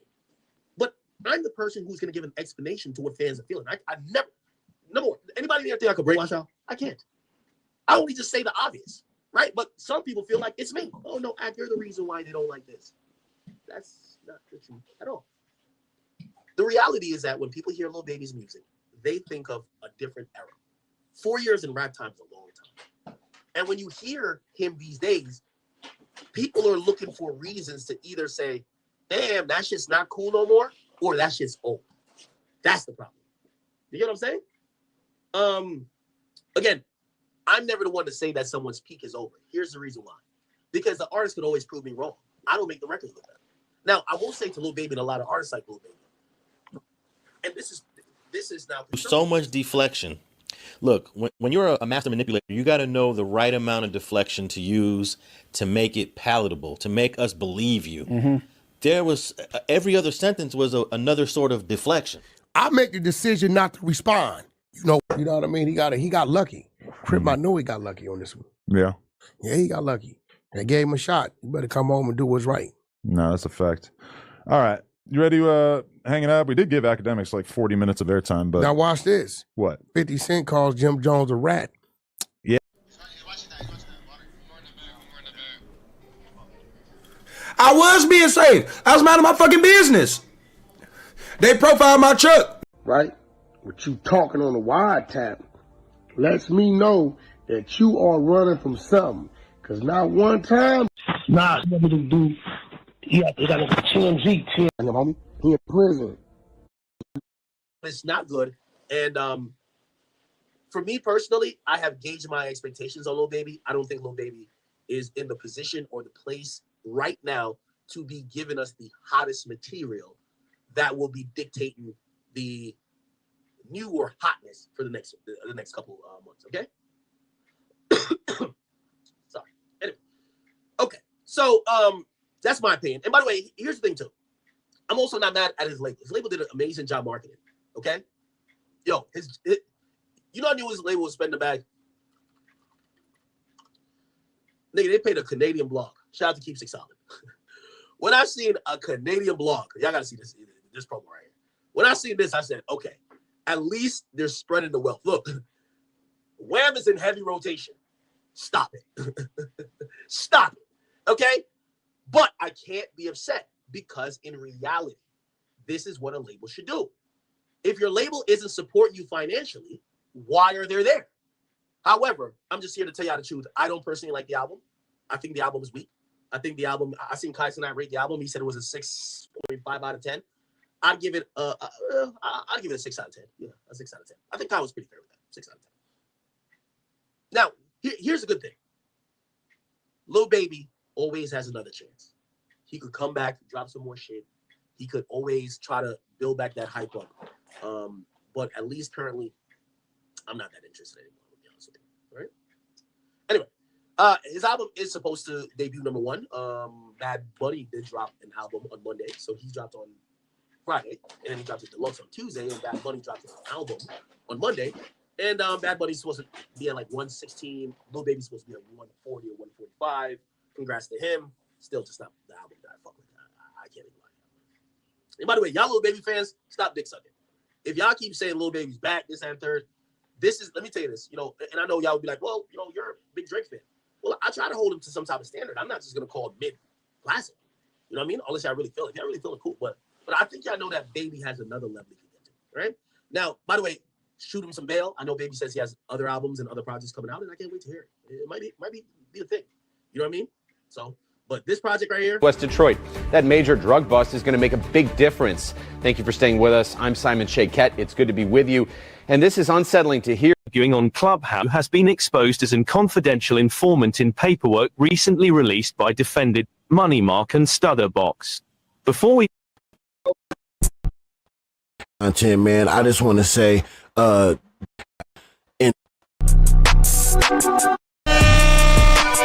be 2 videos. One's 11. Black jackets come out. Y'all know damn well I was clean. Y'all embarrassed me. This, that. We followed the suit.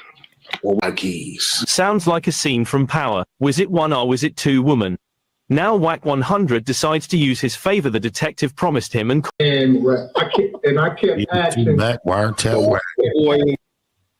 In a minute. The Lord Stutterbox defected when he defected. Right. So I called the homie, Dale dog. I'm like, yo, homie.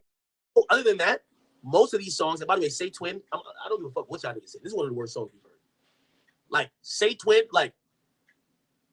is like a mental puzzle. Once I heard he said, They did what they did. We did what we did. So the whole time I'm over here computing, I said, so they did what they did, and you did what you did. What the fuck did y'all both do? I don't know what the fuck this is. That's just a horrible song. Very bad. I gotta be honest with you. Horrible. Okay? But there are some highlights here. There are some highlights. You know what I mean? It's just that, you know, I feel like I gotta go back to Lil Baby's My Turn and try to figure out why I liked it that much. Because all the things that I'm criticizing with now, did he used to do it or did he stop doing it? Like, why did I like that album? Because I don't like to, first of all, like certain rappers aren't content. Man, God, it's nerdy. So I don't want to go to a rapper who only likes rapping about Birkin bags and motherfucking like, you know, designer clothes and be like, no, we need deep content. They'll be like, bro, he's never giving you deep content. But there was something about My Turn that I really enjoyed. Really, really motherfucking enjoyed. And I'm trying and I'm kind of struggling to figure out what's so different between these new songs. And I don't know. Honestly, I really just don't know. And I'm, you know, I'm trying to be in a place where, you know, I knew if I came on here, I don't care if I had a conversation with him. If I came on here and I was just like capping or whatever, like y'all was just like acting or faking. But also, I don't want to come on here and just hate because I know some of y'all may not be feeling the album yet. Like, yo, I can't wait till Act kills it. I want to be like authentic with it. But I'm at the point where I can't remember why I love this music that much. To placate or to actually point out why I don't like this project as much. That's it. Okay. All right. Anyway, good. So, by the way, let me tell you about a good label too. And QC / well, I think this is under. Is it under? Yeah, I think. Well, where's QC at now? It's under whatever label. I give it credit for them to make sure that Lil Baby didn't get embarrassed. This was not an embarrassing outing. They're making sure he does 140. I think that's very respectable. Okay? All right. Okay. Somebody said Wham is fired. No, I should try to. I'm sorry. No, I'm sorry. I can't lie.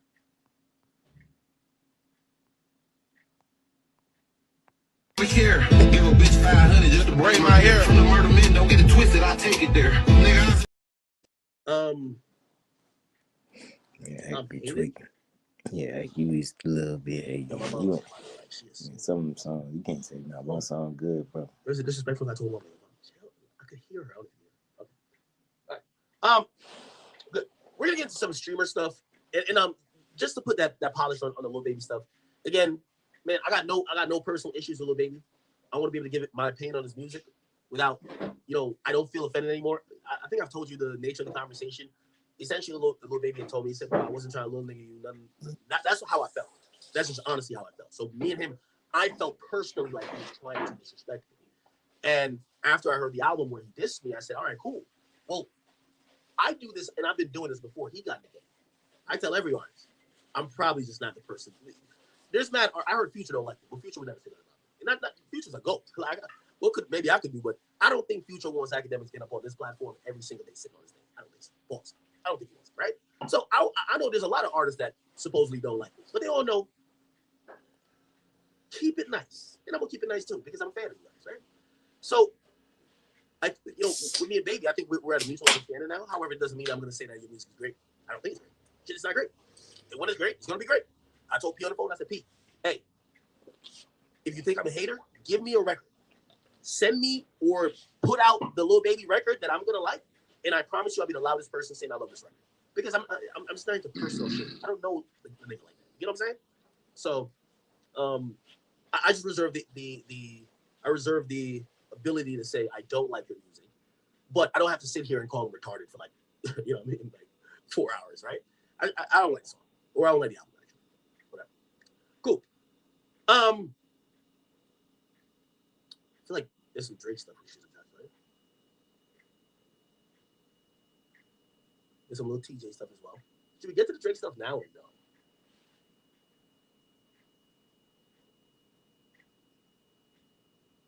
Drop the vibes. Oh! Ah, man. Yo, I gotta tell my mama to chill. My mama is right outside the door. She's just dropping up a storm on the phone. Ah!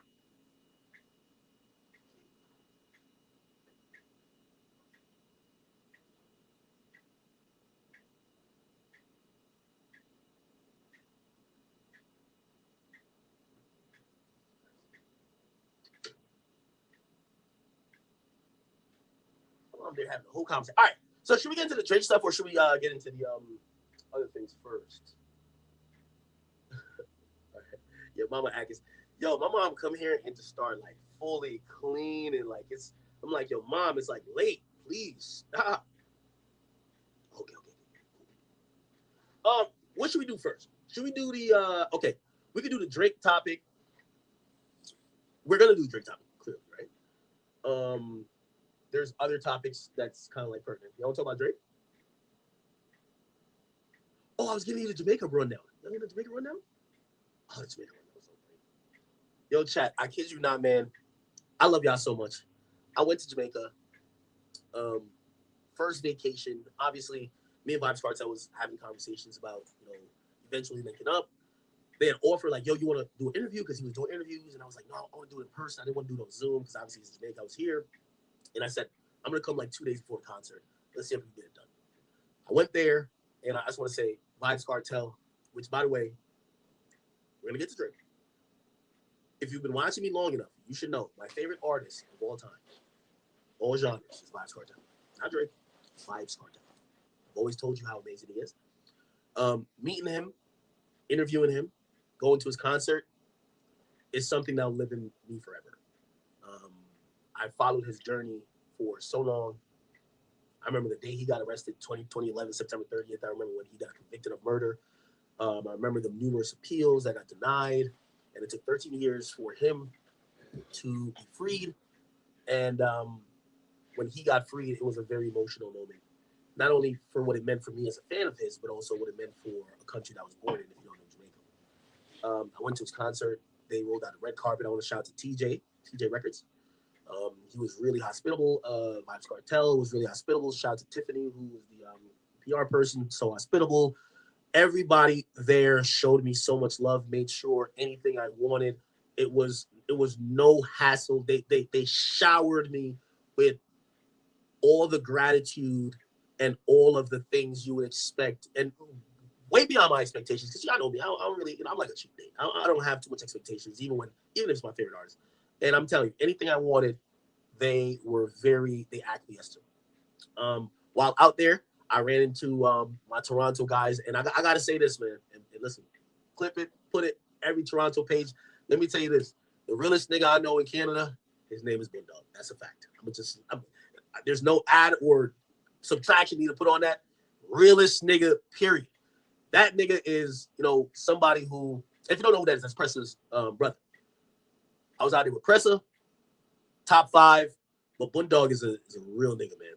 And watching the respect that he got from like people from my country and how everybody treated him and how he carried himself and how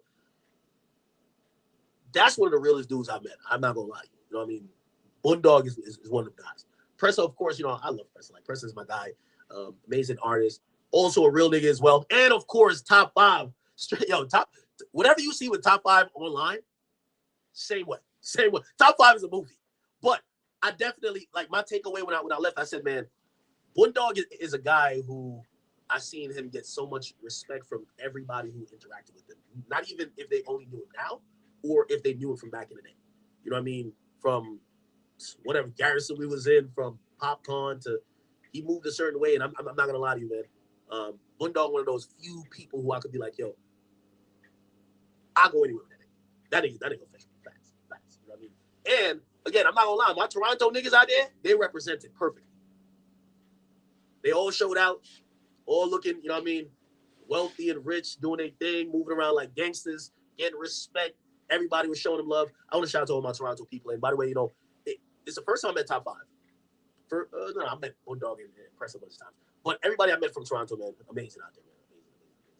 I got a vlog and an interview with Vibes Cartel coming soon, and that hopefully, that interview will be communicated when you guys do see it. Okay. So, I had a good time out there with them, man. Yo, top 5 Bulldog and Press Up. By the way, shout out to Popcorn. Yo, I'm telling you, I had such a good time. Hey, listen, Friday, Bulldog, realest nigga, one of the realest niggas I've ever met. 100%. That guy right there, if he said it, it's law. Facts. Okay. All right, let's get to this Drake shit now. So,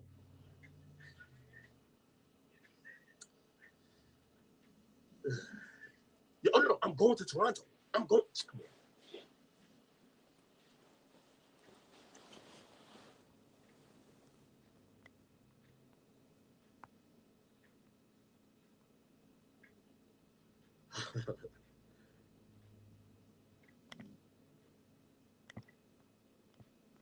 Okay, so let's get to the drink shit. Okay, all right.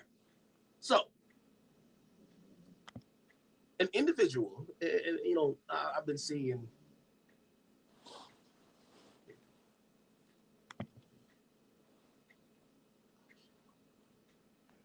I'm stalling. I'm not stalling. There's so much topics to even discuss.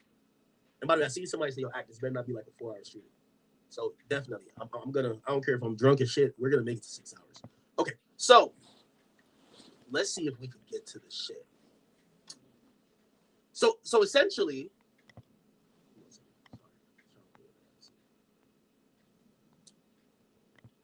so what ended up happening is that there was a guy. His name is Chris. That he put out some DMs with him and Drake. Now let me see if I can find the DM. Right now, the DM was supposedly this that he put out. Right. This is supposedly this guy named Chris. Now, let me explain this guy, Chris, to you. And by the way, we're going to call him, actually. We are going to call him. We're going to call him in a second. So, this guy, Chris, apparently is a friend of Javante Davis, or was a friend of Javante Davis. Now, Drake, you know, all these industry guys have some type of connection. Drake and his team knew this guy, and apparently this guy helped Drake get, like, signed boxing gloves and these other things. And the interesting thing, and I'm going to be very transparent, people. Y'all all know me. I'm super transparent. And by the way, I'm glad we're even in this situation, because one thing I should know about me, I don't lie, right? And this is why when I tweeted something out and I said source the boy, I usually don't even do that, because I know sometimes people, but for certain situations, I won't even put that he told me. Like, they want Drake to answer to them, right? And Drake has told me that. He's like, yo, y'all clear it up for you, but like, bro, these guys just want a back and forth with me. So if you could clear it up, but just, if you can't, don't like just throw my name in the mix, because these guys are cloud chasing off of me, and they want, like he said that, you know me, I always keep it. He said that for like Elliot one time. Like, remember when Elliot said that he talked to somebody that said that Drake and Future? I'll tell the truth. Just Drake said, yo, Elliot's fucking lying, okay? Elliot's lying. He's making shit up. He's fucking irrelevant. And yo, I just don't want to respond to Elliot Wilson. You know what I mean? So he's like, yo, you can clear it up. I'm telling you, I never talked to Future. But I don't want to give that nigga the fucking credit, because he's now at the point. This is exactly what he said. He said, Elliot's at the point, just making shit up. And I'm like, okay, all right. I'm not taking sides. I'm just like, yo, all right, cool. All right, so I put it out there. I said, yo, Drake say he never talked to me. Well, I didn't say Drake. So I said, Drake never talked to Future, right? Now, with me and every other artist, I deal with truth. So, like, bro, don't tell me shit if it ain't true. I'd like to stay true, okay? It just is what it is. Cool. So, I don't know why randomly I put Source the Boy, but it was just like, I know people, it was my first tweet of the year. So I was just like, I know people like, why do you think it's not true? I'm like, I don't think you care if I just say it. Told the truth. He told me. So anyway, I said Source. I know, I'm long-winded. Please just bear with me. Okay. So, let me be, again, I'm being fully transparent. I like to. I was being safe. I was minding my fucking business. They profiled my truck. They seen tinted windows on the truck, and then they ran my license plate. They wouldn't ride behind me and ran my license plate. It's a difference. They profiled my truck. They seen my truck had fucking tinted windows, and then, you feel me, they ran my license plate, and then they flicked me. I didn't fight. I didn't do nothing. I really, like, when I first got out of the car, I was tripping, but then I'm like, let me shut up, because I'm drunk as hell, and they not charging, they not saying nothing about no liquor. So I'm like, let me shut the fuck up. You feel me? I started apologizing and everything, because I ain't want no DUI, because they ain't say nothing about the liquor. They tripping about, they see the pills, thinking they about to find all type of other shit. Nigga, I take perks. Nigga, I'm not selling them bitches all the way out here in the burbs. Nigga talking about he's about to tag my money for evidence. No, you not. Tag your chin, nigga. Turn my shit to a check and let me out. Nigga, the traffic stop took longer than me actually being in jail, gang.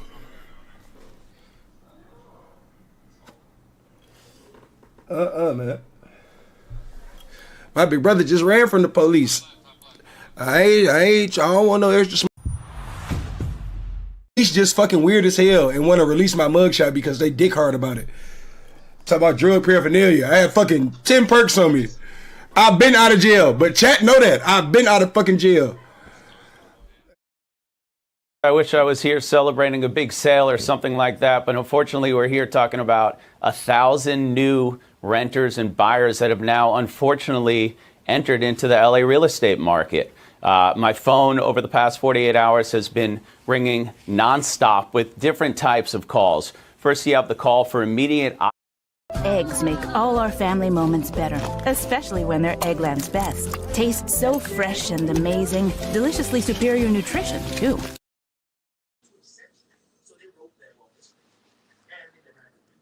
Man, this nigga, man, he ain't trying to help me. He ain't doing nothing for me. Like, nigga, I gotta take care of my mama, bro. You know what it seemed like to me, Snoopy? I like to do the hood analysis of it. It's like Jim Jones was a nigga in Harlem probably getting a brick, right? Cameron and them probably was grabbing like 8s and 63s and doing their thing. But then they came up. They blew up off rap and got rich. So they probably bounced back like, hey, Jimmy, man, come on, man, put the little one brick down and come with us now. And, you know, you can put on your colorful clothes and go crazy and rap. Yeah. Now he's in resentment because he's like, I was Big Homie once upon a time. I had the song Ball and I was doing this. That was me. Whole time we watch Cameron and Mace every day. They show booming. It's a part of everyday content in life right now. Booming like a motherfucker. What is he doing? Sitting somewhere complaining, still dressing like it's 05 and tweaking. Get over it, Jim. Yeah, get over it, Jimmy. The opportunity for us to really start. I hear you. I hear you. Go ahead. No. When he was dropping, like when he made that song with Game, Ballin', like I seen a little light for him. He just got weird, bro. He had a run. A lot of people have he a just run. got For a weird. period of time, your run is over. But does this make any difference? He, you know what I'm saying? The Tesla. I mean, that's my homie from New York. He had Jim Jones and all that. He had his run, bro. But compared to Cameron, I'm from Chicago. I'm gonna roll with Cameron over Jim Jones, bro. I ain't gonna lie, but I don't, you know. Hey, look it. You gotta look it. You have to ride with Cameron over Jim Jones. That's like saying, look, I love Lloyd Banks and I love Young Buck, but I'm not riding with them over 50, bro. No, never. It's not gonna happen. You heard, Bro. like, We we love had y'all. all We fuck with y'all, but nigga, that's just not gonna happen, bro. Like he basically birthed you niggas. And it don't matter who was the realest in the streets no more. So what Jim Jones is thinking and feeling that shit 30 years ago and all that, man, that's washed up, man. Them boys successful right now, good content, good spirits. All you do is seeing that nigga smile. You don't see. When the last time you see Cameron talk about It ain't about what's real now. It's about what look. looks good, is what you're saying. Hey, hey, this nigga Jim Jones over there mad with a baby Man, that like a look, little look, he over there mad with a baby that looked like Cameron. Oh, Do y'all know about Max B? He said Max B. Y'all know about Max B? Yeah, I know about Max B. Free Max B, but he was the coldest.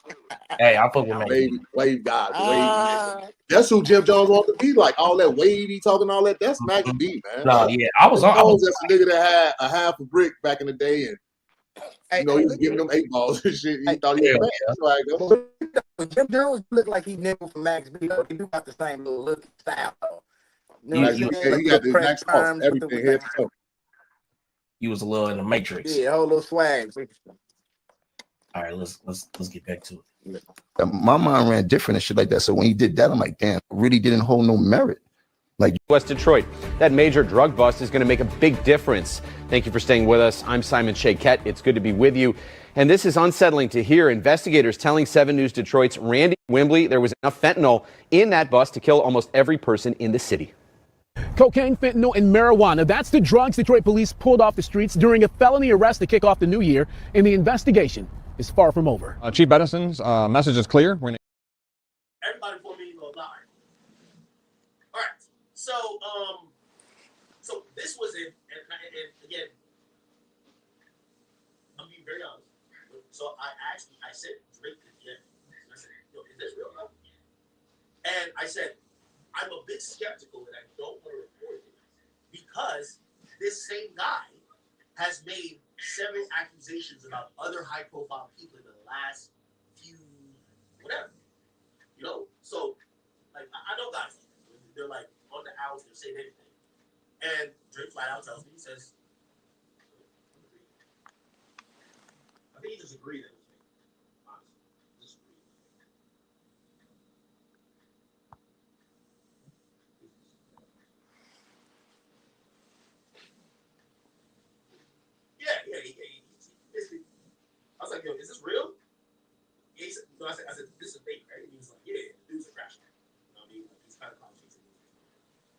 your shit.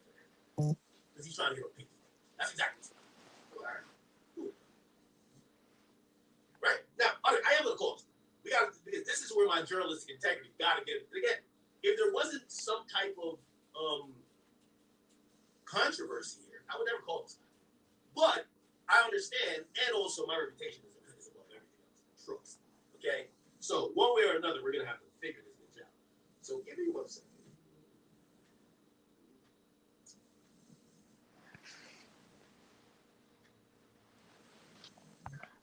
You was a little in the matrix. Yeah, whole little swag. All right, let's get back to it. West Detroit. That major drug bust is going to make a big difference. Thank you for staying with us. I'm Simon Shakett. It's good to be with you. And this is unsettling to hear. Investigators telling 7 News Detroit's Randy Wimbley there was enough fentanyl in that bust to kill almost every person in the city. Cocaine, fentanyl, and marijuana. That's But we all know your father did a petition to get information to possibly file a lawsuit. So I don't know why this would be a thing to try to, go to make the people. You get what I'm saying? Anyway, let me call this guy. Let's do some journals, okay? So his name is Chris. Listen.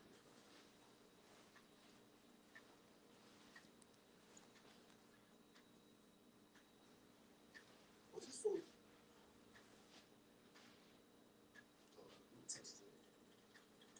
You don't got this. I tried to do this.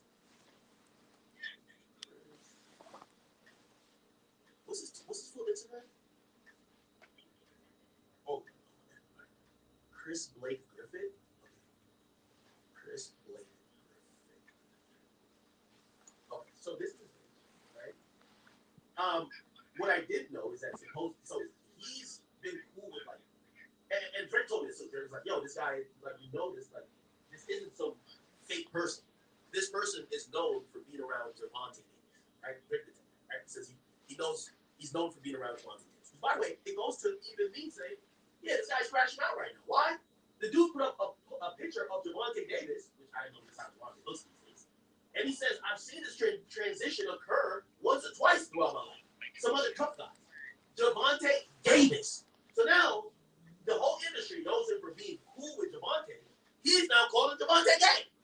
He's saying Javante Davis, live your truth, champ, love to all, respectfully. Clearly, I can see why you start acting like a bitch. Stroller in a beanbag is fire, though. Girl, little boy hiding from the side. So again, that's a little bit odd, right? Now he posts a whole bunch of stuff. He's posting Caitlyn. Apparently, they were like really good friends. Supposedly, right? Yes, he got videos. Arguing on Clubhouse has been exposed as an confidential informant in paperwork recently released by defended Money Mark and Stutterbox. Before we content, man, I just want to say, There'll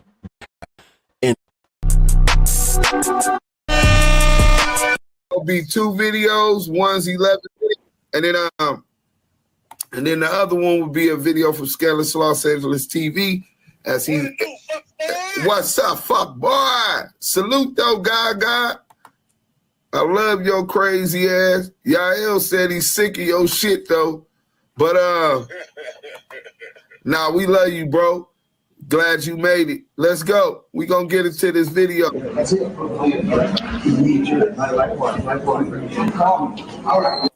Dude that spoke on Shaq is completely right because I was caught up in the middle of all that. Well, first of all, there were no arrests made other than Cash Jones. Wack 100, most famously known for arguing on Clubhouse, has been exposed as an confidential informant in paperwork recently released by defended Money Mark and Stutterbox.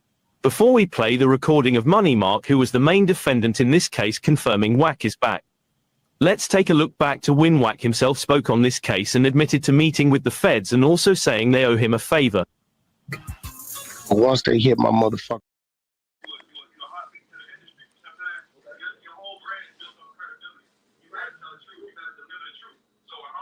Your homie, he in prison.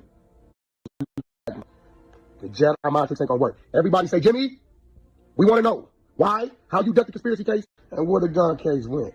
I'm gonna leave it like that. And when I see you, and whenever you want to call me and send a pin drop like you done before, Jimmy, if it's that serious, please do, my. I will oblige. Jim Jones has some slaps coming up. Other than Cameron, he was the biggest in Dipset. Even though I stop saying that, man. We all gone. But some is a rat. So what you saying is you had to get on the stand. So you Raymond is not guilty. My legal beagle does all the talking. I don't talk in court. Nigga. I've been put my paper. Robbery, I have never taken a stand. The only thing I've said in preliminary hearing on Raymond is not guilty. My legal beagle does all the talking. I don't. I see the message, and I kind of Googled you. It said that you had made an allegation about stuff. And I was just like, Then I look at your page and I see something about Javante Davis. And I'm like, well, it looks like you're kind of having a bad time with maybe the people you did know in the industry. Maybe you're just saying, like you're spiraling out of control. Yeah, of course. So, by the contract, could you help me explain or help me understand everything? Because I do remember when the Stefon Diggs thing came up. And of course, you know, again, be very careful, but also very honest. I think people looked at that and be like, well, this doesn't make sense. Stefon Diggs is like, we know he's not gay because he was just trying to have sex with Cardi B. That don't mean you're not gay, though, champ. But I'm gonna go ahead and serve you a platter that you waiting for. Pause. Let's walk down this path. So, my relationship with Javante Davis backdates to my time spent building the entertainment department at Under Armour. He and I did his deal, and at that point, he was two kids from the same city, being Baltimore, Maryland. You know, he come from the street. My family comes from all of that, but I knew corporate. He knew that. I knew that. And we walked into the world of entertainment together once we defeated Jose Pedraza and became world champion. We became business partners, and we worked together. So I ended up leaving the company and just working with him and managing his career full time. Anybody around you can stand that, even if you're back in your days that have back and forth has to stand that. I'm just saying right now.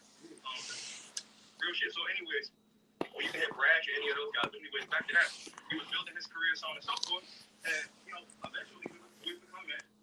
He started making money. Dog started making money. And I'm not here to count my partners' pockets, but be partners. We always kind of mirrored our relationship to that future prison drinkers.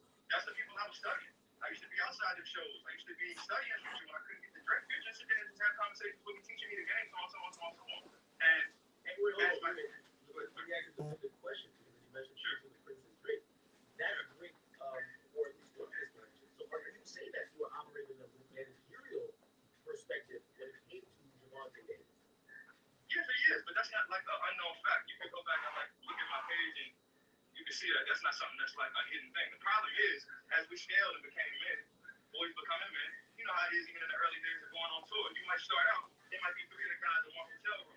Next tour, it might be everybody get their own room, but it's a bullshit hotel. Next tour, everybody get their own room, and it's lavish. Next tour, everybody got suites at the best hotel. You get what I'm saying? You just keep leveling up, so on. So when Holmes decided he was going to partner with Amazon most recently, and he did the $200 million deal, 7 fights, he looked at everybody around him. He said, yo, we got to button this thing all the way up. So he brought on a couple of photographers, guys that we look at like family, a guy named 6'4", Ravon Littlejohn, he's like known in the music industry and the boxing world, so on and so forth. He's a predecessor to Al Heyman. You go home with Al Heyman.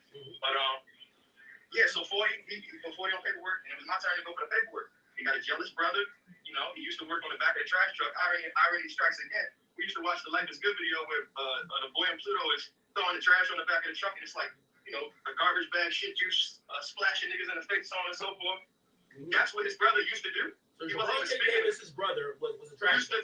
He was a trash man. Prior to that, he used to work at McDonald's. I don't know knock to anybody out there getting it, but I'm just giving you some type of resume on who this person was. And my resume versus his resume, we probably wouldn't even be having a conversation. But anyways, he seen an opening. He found out what my salary was going to be. He lied to his brother. His brother decided to spill a narrative on me. After all these years, bro, I know you're everything. Wait, hold on. Let's slow down. So you're saying that his brother realized, you know, you were putting in work all along. The Barron Clubs is $200 million, and you were about to get a salary. I'm guessing $1, right? Yeah, I mean, we just setting up our lives. You know, we're going from living in hotels, and now we're going to buy cribs. You know, we're leveling up. We're going to be stationed in one city. I don't want to expose you. We're going to be stationed in a certain city. You know, our kids will be set up a certain way. You know, nanny, so on and so forth for the time that we're spelling the rules. You know, things that you're supposed to do. And we have intel into like $1 billion entity in, you know, the structure of Under Armour, and even aside from that, my day spent coming up around the OVO clique and asking questions. You should first watch me go from a 17-year-old kid hanging out outside Love nightclub trying to buy an OVO jacket off his back to when he became world champion. And after he beat Liam Walsh in London, they brought us all to Houston for the most recent Houston Appreciation Weekend, the last one that he actually had down there.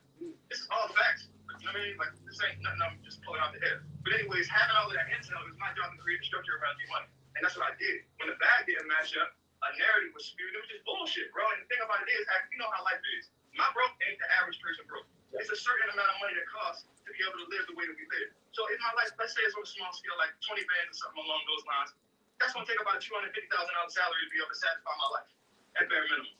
That said, if I'm living off of that and working for free, under the premise, under the bylaws in my mind, I'm saying after 4 months, you'll reimburse me. We're going through contract negotiations, and aside from even that, you my man, $100,000. Nigga lost all his money sleeping on my motherfucking couch. I remember after he fought on undercard Floyd versus McGregor, which actually was the fight that we put the OVO the patch on. They changed his opponent last minute, which means his purse changed last minute. You know how these boxes think, bro. It's calculated money all before it even touched. He had in his mind he was going to buy a race. It was supposed to be his first $1 million fight. They brought that shit down to about $600,000. He was threatening, saying he wasn't even going to fight at all. But the race was $500. He said, you know what, I'm going to go get that. He spent all the money on the rig and probably had that bitch for probably 8 months. And then shortly thereafter, he had to swap it out for an SL or something along those lines. But he didn't even have a crib, bro. He was living at my house on my couch as a world champion. I'm saying that to expose niggas. I'm just letting you know where the loyalty go, bro. I got this DTE shit in my skin. So when I see the switch come and you string me along for 4 months, you throw me 80 grand in a hole, and then my salary get pulled at the same time you know I'm having a daughter. You the one telling me, yo, let's open the store. You the one telling me January 1st, yo, this, that, and the third, you got a daughter coming, I already got a son. This, that, and the third. I'm showing niggas the way because I was always living and leading by example. I never met him under the pretenses where I needed you in that regard. No, I had a 6-figure salary at I was advisor to Kevin Clay before I even left the company. Come on, bro. You can check my pedigree. You can ask around. I'm not some nigga just flying around here collecting crumbs. Real validation when I speak. So let me ask you a question. So why do you think that Javante never wanted to bring president? I know you mentioned his brother, but like... Nah, it's since I'm speaking on my brother, let's speak to him in a compassionate place. He comes from the group home, and for so long in his life, anything that grew to become something, always loved him. So I think if he felt like if I catapult, we would kind of look at, you know, LeBron and Mavs and Rich and those guys. Just imagine if Rich was only allowed to have one client. You would never get clutch sports. So the vision that we had for the company that we were building, mine was a little different. I'm leveraging. You know, OVO that come to town, I got 14 passes to hand to the hose, bring my little bro, this, that, and the third. I don't even know if you remember back in the day, Rick had a moment in Houston. I set up a run because Javante had just came back. He was training for the same fight. He played Floyd versus McGregor. He was training, and Rick invited us out, so to make it a distraction to the boy. I'm like, yo, can we connect with him? So I'm play my little brother's song in the background in the safe house. Oliver, my little brother's my grade. Oliver calls Drake and he's like, oh, that new song you got is fire. He's like, no, that's not even me. And it was my little brother, but long and short, Mama came in with that song in Safe House. It was a song that people thought was supposed to be both of them. We had a conversation about it backstage at Migos, operating the 3 Migos tour, about him potentially getting on the record, but my brother was being managed by a dude, Nino, who was working heavily with Party at the time. Got some history. He's got early history with Drake as well. You know Nino, he's got producing pedigree. But yeah, fuck the situation of the dude, Nino. Fuck this management situation of the Stefon Diggs situation. Let's bring that to the fold. Because that's the zesty I wanted. We really want to give you what you need, champ. Yeah. I'm gonna be honest with you, like the word around town is Stefon Diggs. He's smashing about 4 rappers' girlfriends. I never heard of him smashing it. Okay. No, dog is real activity, but I'm gonna tell you, it was a couple fashion weeks where we and a couple of parties. Y'all only straight niggas here? And I watch them walk over to certain individuals whose names I won't mention, I know, and hug them a little differently than I would greet somebody of another sexual preference type shit. First of all, second of all, but anyways, there were certain times even he put his hands on my shoulder as we were designing his Liam collection that ended up turning out to be like some glorified Forever 21 men's type shit when we were supposed to be making couture. He put his hands on my shoulder and said, "What do you use for this collection?" He looked at me dead in my eyes. I think of myself, what type? And this girl was sitting around. I've never seen no shit like that. Do you think he was trying, or maybe he just like maybe drugs? No. That's not when he tried me, Vlad. He tried. See, all right, let me get it again, Cam. I'm gonna go ahead and walk it down. You know the script. If you got these bitches in rotation, you got to find a weak point. If I got millions and millions and millions of dollars, we can't even afford the board. What am I willing to give what I want tonight? Ain't no tell. That's how Holmes is living his life on a deal. So he might look at you and your little $20,000 Amex bill that you sitting on that you need to clear in order to get your credit up. Not that easy. You know what the nigga paid me? That's simple. For what? For you on the man? Hey, come on, I need that. Zap. That's the vibe. So with that said, he's setting them up like that. He ordering them like Uber Eats. And they come. Holmes got a strong play. I can't cap. He got a strong play. He's tapping with the agent. Wait. Stefon Diggs ain't paid for it. What you think? Hold on. You think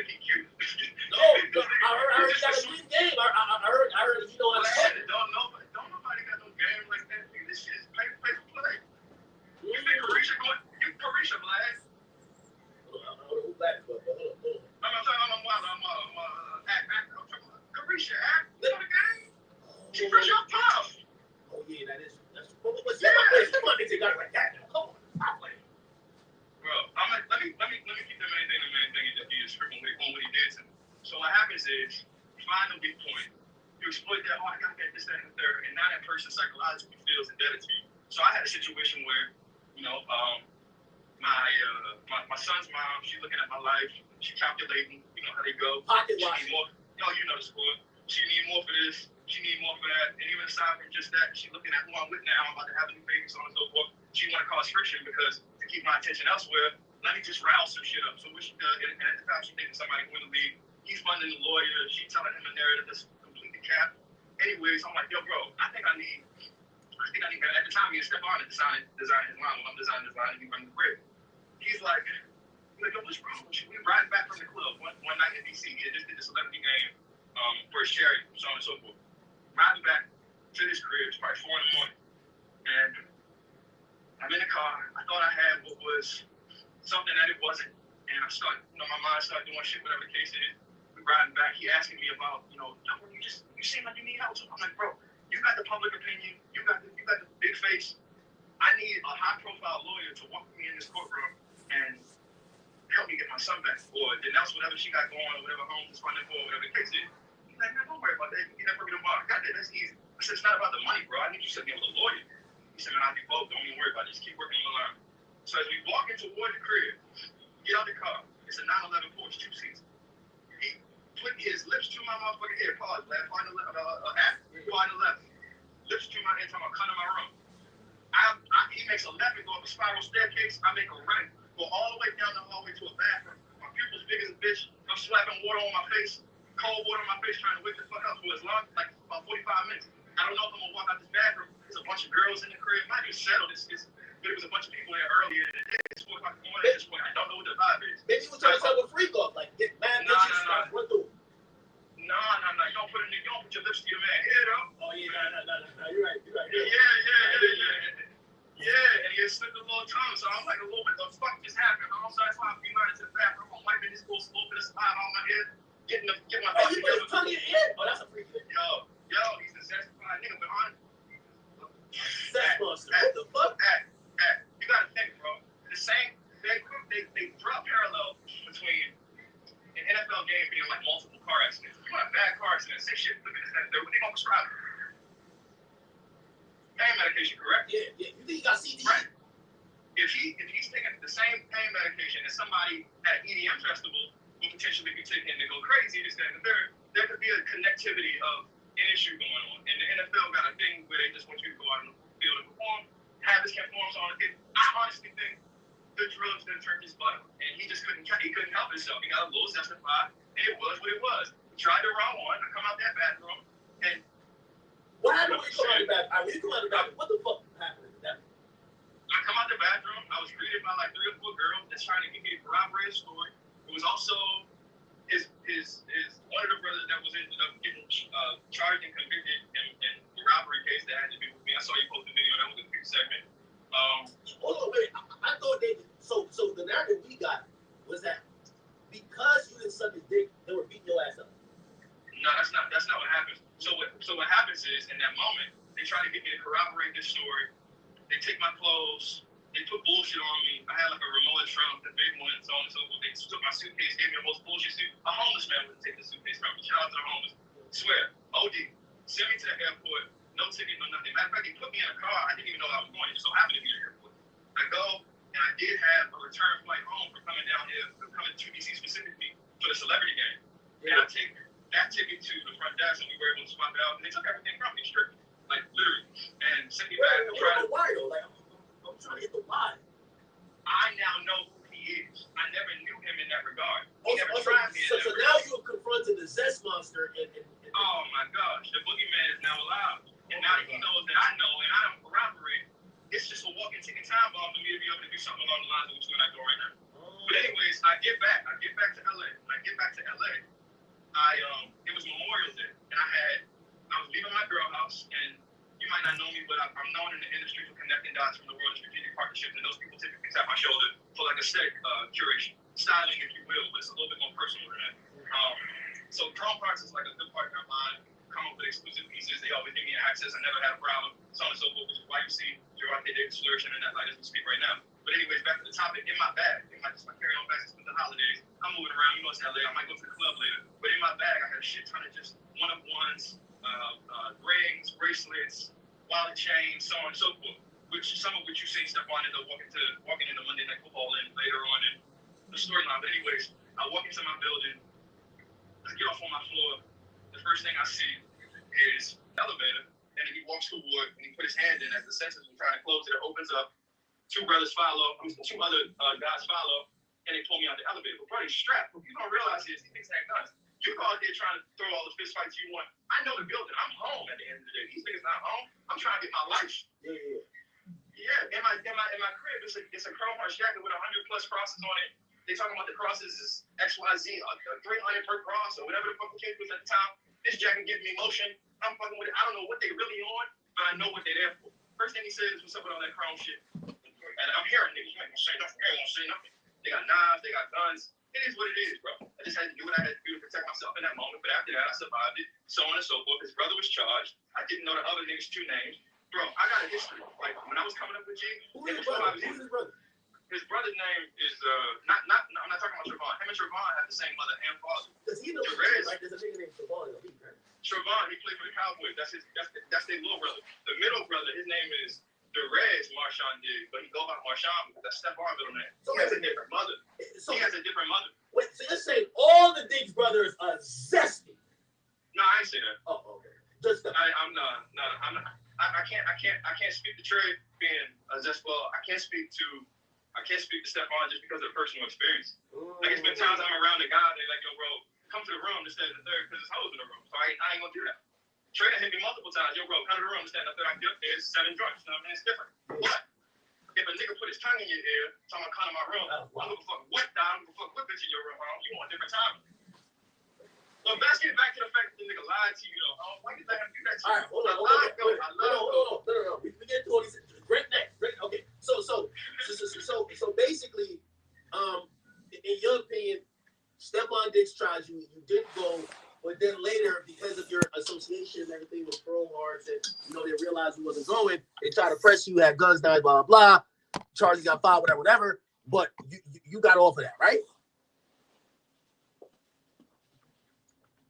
Holy shit, my phone died. Stefon Diggs done cut the connection on us, Jack. Hold on. Now, the reason why we get into this, if y'all don't know who was on the line, my bad, I'm charging real quick. So, that's Chris Blake. This is all going to connect to the Drake shit because apparently he was trying to expose Stefon Diggs and wanted Drake to help him expose Stefon Diggs. Okay? I just should not turn it on. Hold on. All right. Back up. Get back on. Thank y'all for the welcome back, people. We here. The fuckery has returned. Holy. I was streaming a while, so you got locked in for like a good 6-7 hours today. Okay, my bad. This is all going to play back to this whole Drake thing. Okay, my bad.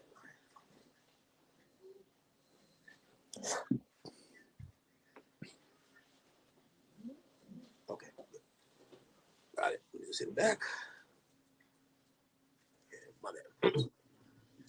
Apologize, chat. Apologize. Hopefully this will work.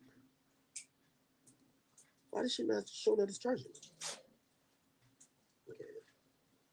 Charging. Huh? Let me call it back. This is great. So Stefon Diggs put his tongue in his ear. That's a freaky nigga shit, huh? Chat, y'all think that's CTE or that's like just zest?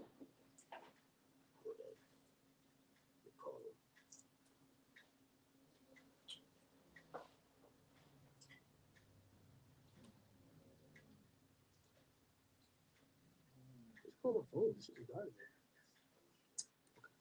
right, we're gonna get this guy back in the ball. So the key thing, and we're at a good point in the story, and I can do a recap, I guess. So essentially, this guy, like we heard the Javante Davis stuff, blah blah blah. Even though recently he did expose, so this is him and Stefon Diggs. I didn't even know Stefon Diggs took pictures like this, but this is him and Stefon Diggs. So it looked like he's a stylist type slash, image consultant slash manager. He said he managed Javante Davis. Looked like he was helping Stefon Diggs out with some either style consultancy or some type of, maybe developing a brand that, he could, bring to a bigger clothing company to kind of work with, We see pictures of him with Stefon Diggs here, right? Him and Stefon here. It looks like they were close too.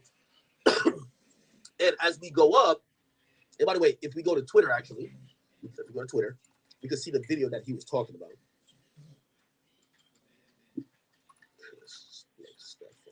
So the video he was talking about ends up being this right here. Right? So he said he wasn't beat up because he was he denied gay sex with Stefon Diggs. He said after Stefon Diggs licked in his inner ear, whatever, nothing happened. But I guess he said that he felt that they knew he wasn't going, so they got to make sure he's not going to run his mouth later. And then he had some like chrome heart shit, and that's when he got confronted.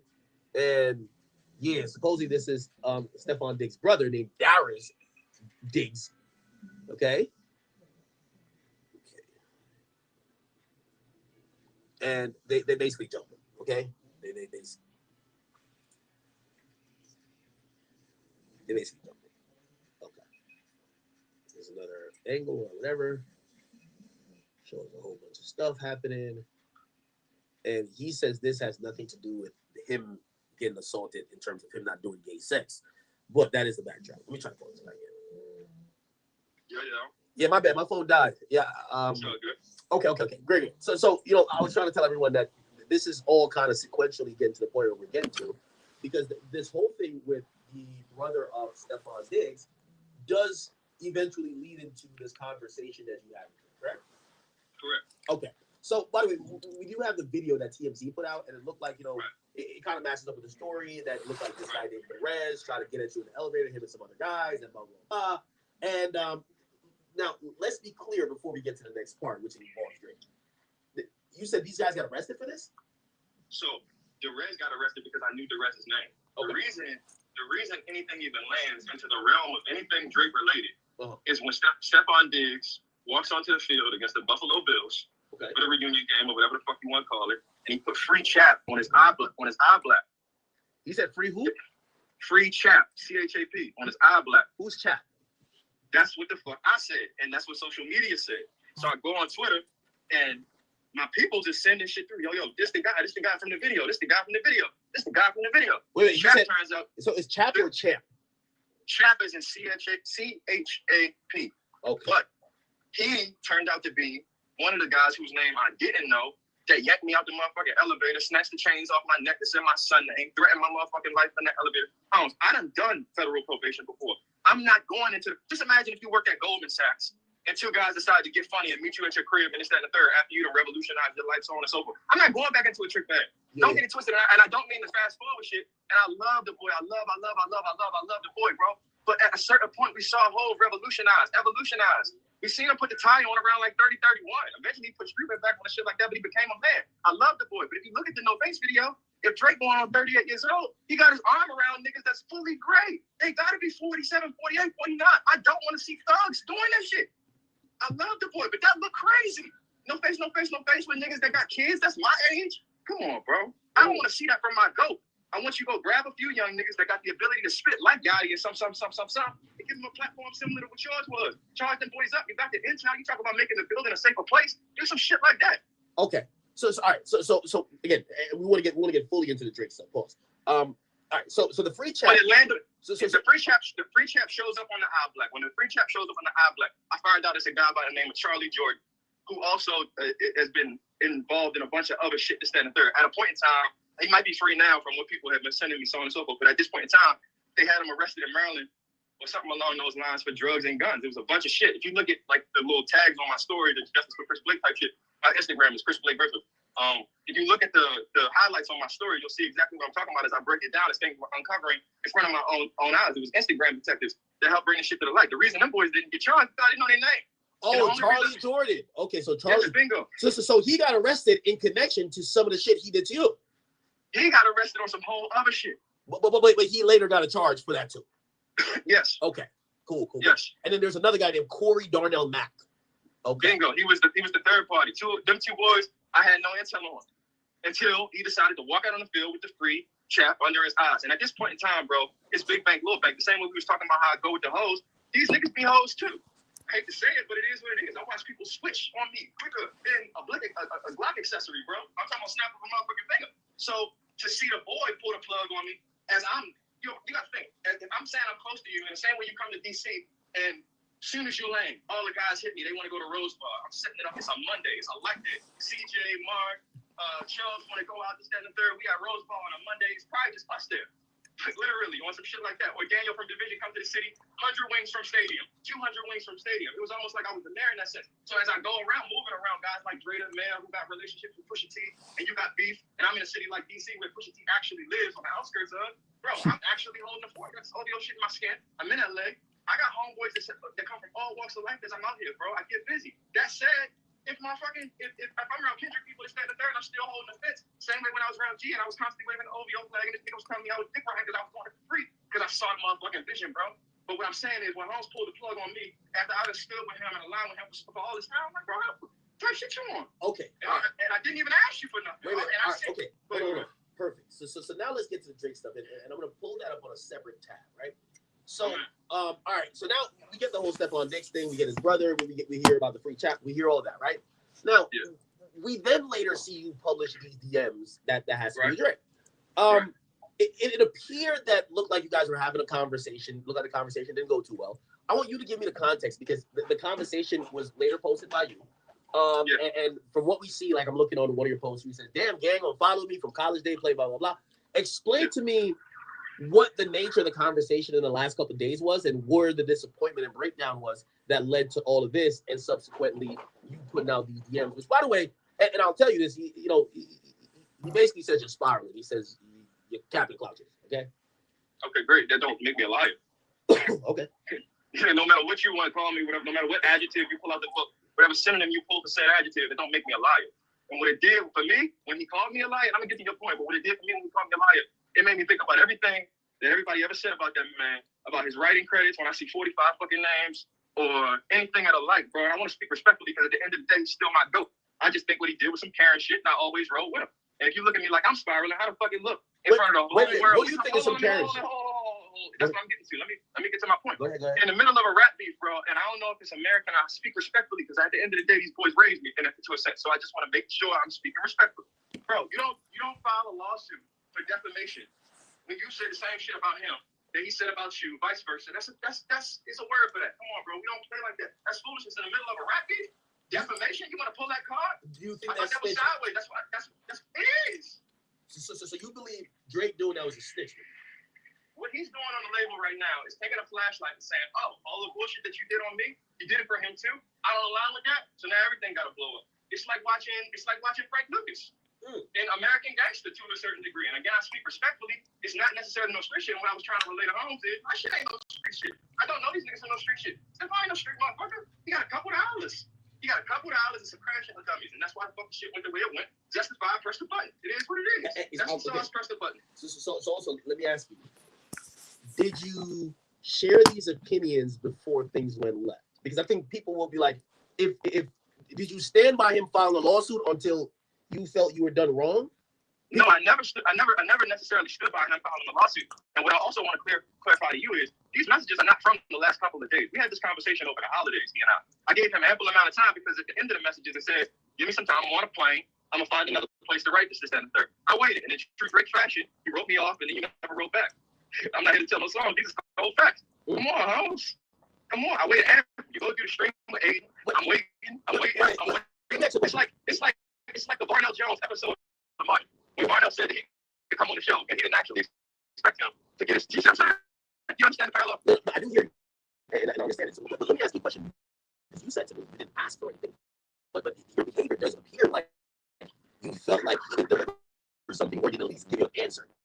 So what did you expect even going to him with this? Because and again, we could later go to some additional steps, make sure these are actually verified.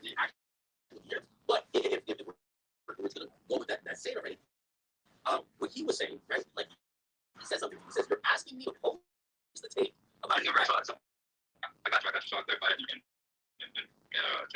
I said I was working on a mixtape, and I said this. How Chris Blake the mixtape is available everywhere right now. My Instagram, Chris Blake. Chris Blake the mixtape. I'm working on it, and I sent him the SoundCloud link before he Every now and again, we check the DMs on so forth. Jersey or New York, whatever y'all want to go. I don't want to drive down the street. I can show you that. I thought about you anyway. Back then, you said, why would I create the thinking myself, calling myself a record? Anyways, back to the top. What you asked me? So he said to me, asking him to go. Yeah. So I said,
Yeah, they saying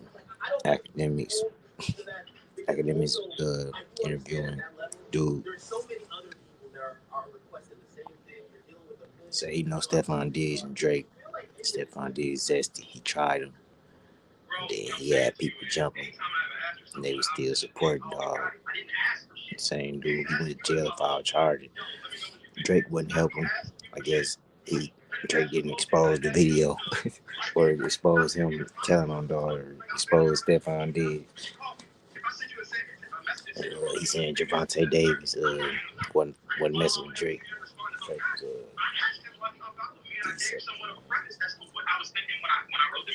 Drake is all I mean, you know what I'm saying? Drake is actually. Where I come from, Baltimore, Maryland, you don't call nobody no rap without no paperwork, first of all. And if you listen to Drake in the Hard Part 6, 1090 Jake would have tore all the walls down. You know that. And if that's the case, I don't know if it's a testament to jumping off the porch late or all respect to him never jumping off the porch at all. I don't even know if they have porches where they come from. I have all respect still. I know they come from certain places and third, but me studying the boy, I don't know if the porch was was ever involved. That's it. Wait, hold on. You don't throw that rap word around, bro. You don't play with that word, bro. Let me read his response. Are you talking about this response? Black, before you even go any further. I'm sorry.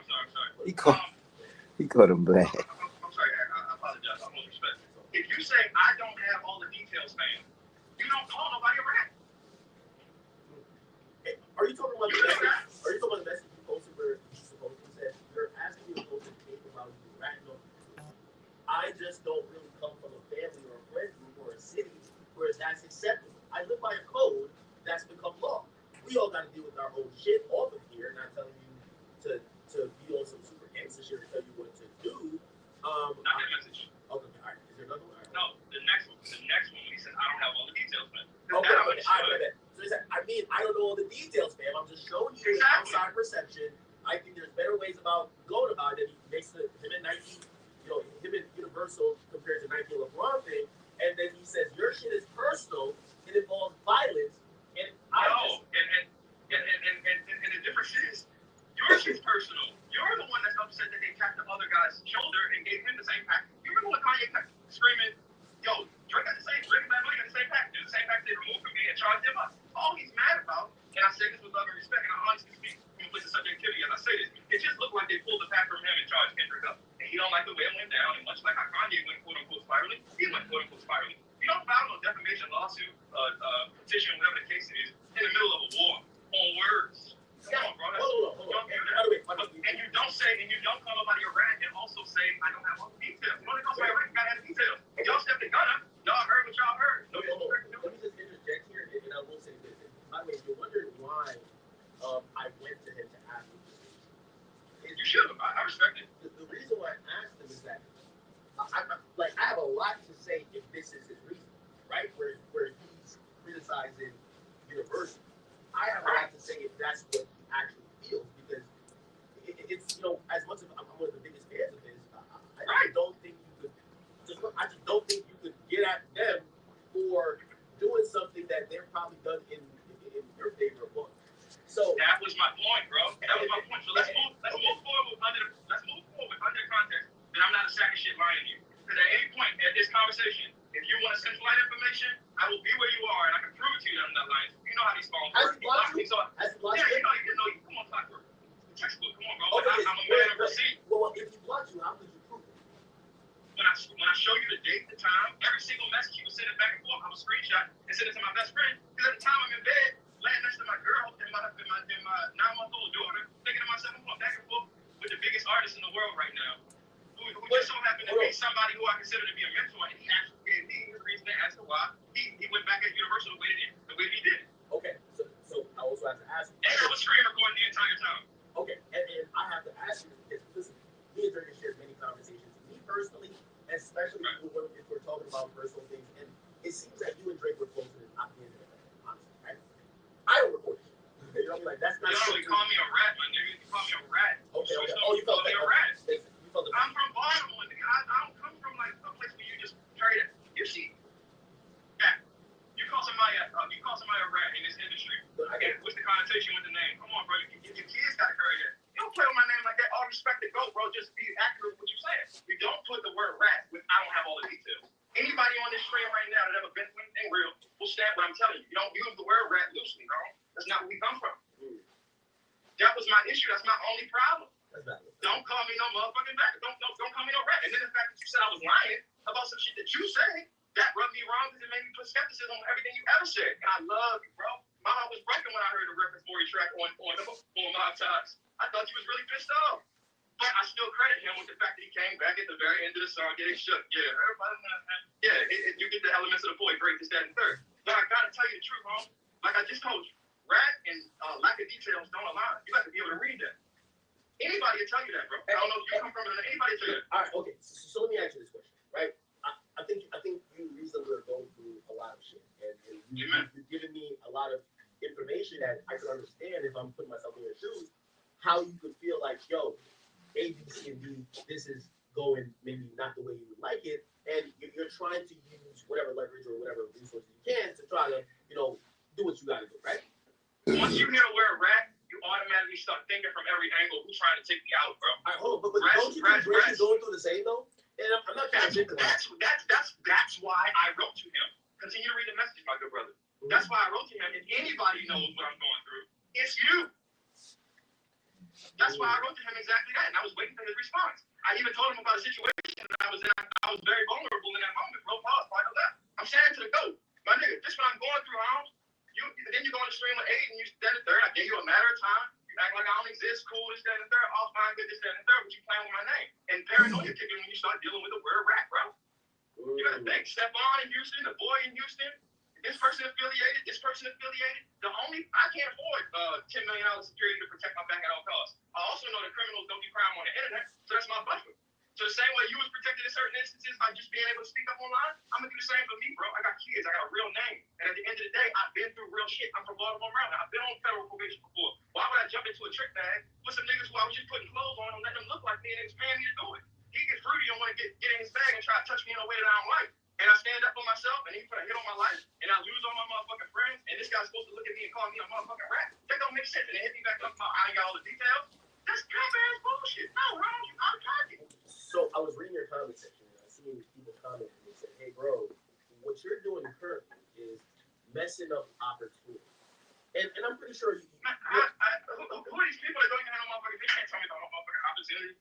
You don't know who I know. You don't know who I'm connected to. You don't know my abilities. You don't know my skill set. I'm just getting a chance to be able to speak to the quote-unquote world of attention. How could you be able to critique my life? You don't even know what I've been through to be able to get to this point where I'm speaking academics in this very moment. So suck my muscle. Listen, without a doubt, Drake is watching this. Whether he's watching this now or he's watching this in post. I'll let you go. That's some current ass bullshit though. You can't call a motherfucker a rat if you don't know his work. Do you believe that there's a possibility of maybe he sees this and be like, oh no, I get it, side. All right, maybe I did tweak out. Because at this point, I think a lot of people are looking like, yo, you put him out. Like, you're speaking against him. What did he say that was OD though? That's what I'm trying to say. No, not the messages, but even now, you're basically saying, hey, you snitched by going against Universal. I was disappointed about reference tracks and everything. I've seen the go piece it up with people who have said worse. Okay. Yeah, every time that Yeezy pieced it up, he had my head inflated. If I'm quoting correctly, something along those lines. I love, you know what I mean? For a long time, bro. For a long time, he would always give me the green light to be able to come to his birthday party. His birthday 2 days before mine. I would be able to go, and that would be like my moment until my shit came. You know what I mean? My parents could have took me to IHOP by the time the 2 days later came because I had such a good time. Times I woke up in the back of OVO security cars, not even knowing where my wallet was, but I had so much of a good time, it didn't even matter to me. At the end of the day, the reverence is always there. I'm forever grateful for the path that he set. Even when I think about it from the perspective of me now being a writer/rapper, musician, singer, whatever you want to call it, even as I did see all of them names in the writing credits, I don't know if he just taking care of the guys like I Nav said he do, but even regardless, I'm grateful for the fact that whatever he did, I thought it was all him, and it forced me to be able to push my pen to just be one guy. So I'm grateful in that regard as well. The same way Kanye can come out of his mouth and say that if Drake wrote my raps, my life would be a better place, I still revere him in that regard, bro. My only thing with the fact that you called me a rat out of context, bro, you can't play like that, especially if you are affiliating yourself in certain worlds. That's the same name that my kids got. It's the same name that my daughter got. I'm Chris Blake Griffith. My son Milo Blake Griffith. My daughter is Blake Aaliyah Griffith. I carry my name with Legacy Homes, and when we attach rat to it, and they say I ain't got no motherfucking details, that's sideways. This was a business relationship I had with these boys that tried me. No different than if Universal decided to play 20 times and start digging into his closet, taking a shovel to his pants and trying to find anything to just stir up controversy. It's no different, bro. I'm not spiraling out of emotion. It's sheer calculation. Come on, though. So, are you in fear of, maybe any retaliation? Like, obviously, I would imagine the OVO guys, they're not trying to kick it with you at this point, whether it's... Absolutely. I wouldn't say fear. I'm a Christian man, so I walk by faith and not by sight. But I'm aware that they might have some ruffled feathers with some of the things that I have to say. And I also know that they are loyal to who they are loyal to. And that's the same pedigree I come from. And at this stage, I got to be loyal to me. I mean, shit. I will follow up with a question to Drake later. Be like, Drake, listen. I talked to the guy. There's some things that sound convincing. He never denied it. He said, no, people know this. He know me, yeah. No, he never denied it. He just said you were crashing out and, you were doing some options. I think he could legitimately believe that. But when you take the lens and you shift it slightly differently, I think you can look at it from a different perspective as well. Anything that I'm probably going through, if I put the mirror back at him, the reason I reached out to him is because out of all people, I figured dog knew exactly what the fuck I had going on. Exactly what the fuck I was working on. I I'm trying to feed my motherfucking kids, bro. That's all I'm doing. This is not associated with the fact that I gotta feed my kids. But I did want to hold my daughter accountable at the same time. And you can't call me no motherfucking rat without no motherfucking paperwork. That's too strong of a proclamation, bro. That's damn near. So it's true. Go ahead. Part of him and him supposedly saying that to you was he said this whole thing and he says, I come from a family and a friend group or a city where basically saying it's not acceptable that he lives by this code of law. But it's not that. I come from that. Well, he's saying he comes from that too. Are you not believing? No. That's not that I'm not believing him. I'm saying looking at it wrong. Like for instance, right?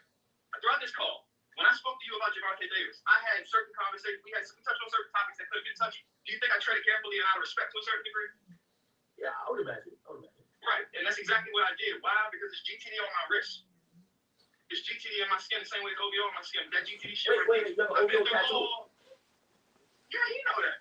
Oh, I know. But that's not the focal point here. What I'm trying to say is the people who I've actually built my family with. I look at GTD and Javante Davis and them boys like family. We're a decade and plus. We having disagreements and things of that nature right now. We might never speak again. But what was built, I guess you can compare it to kind of like with and I hate to pull other names into it, but kind of like you see Jimmy and his quarrels that go on with Cam and things of that nature. That's like my real brother to a certain degree. It's not my actual blood, but blood wouldn't make us closer. That's the relationship and the love that I got from my brother. I just think he gets to a certain point of self-sabotage. But what I say is, you'll never hear me take it past a certain point and discuss some of the things that have gone on in my days spent in the GTD Empire, the Javante Davis Empire, because of the fact that is my family. We don't discuss certain things.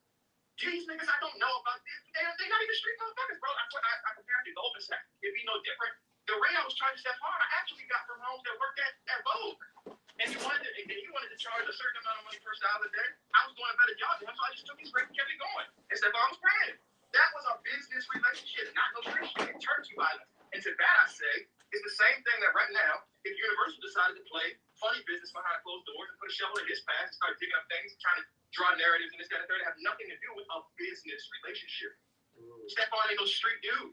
He done had street dudes around him that he didn't even know street dudes that I knew better than he knew because I actually was doing quote-unquote street shit with him. I can speak to it now because it's on my eyesight. But you'll never hear me take it past a certain point because I survived all that, bro. I'm just not going back into a trick bag. So the same point when he decided to quote-unquote whistleblow on Universal, I'm a quote-unquote whistleblow on these motherfucking Zestifies. They decided to take my life. It's like, hello, here I am, fighting for my motherfucking life, bro. And they drawing narratives preventing me from actually getting work done. That's a problem, bro. And then when somebody who I consider to be a friend is calling me a rat, it just so happens to be one of the biggest platforms both to the world and behind the scenes. Same way he said he know me and people know this guy, this, that, and third. People have conversations. Same way he could think I'm spiraling this probably because he spoke to somebody like, yo, dog off his rocker, it's that and third. Or Javante not around with it's that and third. Something along those lines. Go ahead, Jan. So when I looked at it, and even when you think about it, I'm like, all right, I'm assuming everything of another. I'm like, if Drake was not trying to own up, maybe because while he was explaining something, LeBron's name came up. And I don't think he wants to, Bro, from a PR perspective, bro, it's so many different ways around that personally I would have navigated differently. If I would have been his team, he could have looked at me and said anything other than the fact that I lied. Anything other than that would have worked for me. He could have said I was having a one-on-one conversation with somebody who I deemed to be a friend. Be careful who you trust in this industry. Anybody a turn on you. No new friends. Some shit like that. You could have spent it from that regard as opposed to saying a nigga lied. That's cap. So many different approaches. And Oliver and Future and all of them boys are highly intellectual on that side. So the fact that and Oliver unfollowed me immediately, I mean, like clockwork, I get it. But at the end of the day, y'all go look up that song, that Safe House song by Mark Gray and Drake on SoundCloud. It's not actually Drake, but it's Mark Gray. It's a running video on YouTube. Thank you. I didn't want to see the artwork. You'll see it. He, Drake, Rocks, and Javante. Hey, by the way, do you think that, you have one of your captions that basically say not like us. Some people might be like, wow, that seems very disloyal. Like, as soon as you get in a problem with him, you're now claiming, his biggest ops song that's dissing him. Bro, listen to me. You call me a rat. A rat. I've seen him piece it up with people who have done a lot worse. You want to pull every manuscript of Kanye bars or Kanye interviews where he spoke to a little boy, whether it be with Justin LeBoy, whether it be with Nori, whether it be with, bro, I'm probably as well versed in Drake as Drake. Like, I was in school on Sundays, and I'm reading the Bible, and I'm also reading The Boy. Like, come on, bro. We come from this. You was probably raised on the same way I was raised on. That's why I fight as hard for him as I possibly could. That's why even in these moments where you call me a parent, or you call me a rat, I'm still regard you as the GOAT. I think you are the GOAT artist of all time. But calling me a rat is out of bounds, Cam, and inapplicable. And if you feel like I'm spiraling, I feel like you're pulling that car, whoever's leading you down the path to believe that it's a good idea to sue for defamation and the heated blows of a verbal spat. Sideways. Bad advisor. Yeah, I see the internet that they're very like excited and also like they're like, yo, act. Well, if Drake lied to you, what does this mean? And you know, I'm a little tempered in how I'm looking at it. So I brought it to him. I said, this isn't true. Now, granted, I don't like when people lie if they do. And he could have no commented and I would have just had nothing to say. Yo, he could have pulled the move like he said his mother taught him, the 72-hour rule, 3-day rule. He could have pulled that, let it slide. Like, come on, bro. Okay. You could have did that. All right, so let's go with this idea that he purposely deceived you. Why do you think he did? I think coming off the heels of that freestyle leaking, I think probably within the OVO umbrella at this point, they want him quiet. They want to marginalize the words and any copy that comes from out of his mouth at this point in time. They have an active petition going on with UMG. So anything he says can and will be used against him in that regard. I don't think he said anything bad in the text messages or the DMs rather that he sent to me. I don't see a flaw from a perspective of legality. I think he cited his opinion. I think he gave a hypothetical example of if LeBron were to have been cheating on his wife, this is what this would look like. I don't think he outed the man, and I also think that the pairing in time of Fighting Irish Freestyle and the releasing of Our Conversation being paired together, and they took what I thought was just a few bars about his previous ties and relationship with Ron and the boys on that side, the Rat Pack. I feel like people made that whole song about Bron, and when they made that whole song about Bron, to see LeBron's name in these DMs, run wild. I think it's just a narrative that's all connected. But they want to marginalize it. That's why probably Oliver jumped immediately to the side. Yo, get this nigga out of here. Not nigga, but yeah, get this motherfucker out of here. Unfollow, draw all association to the left. He's spiraling, he crazy, you this, that. I'm anti at the end of the day. I'm doing this shit for anybody who was ever had their back pushed to the wall, who did right and was done wrong. I gotta do what I gotta do. I'm stepping for all of it. That's that. Any chance of reconciliation between Stefon, it never happened because it was a business relationship. We wanted to have business dealings no more. Much you like me, you probably always gonna like me. You keep that energy on that side.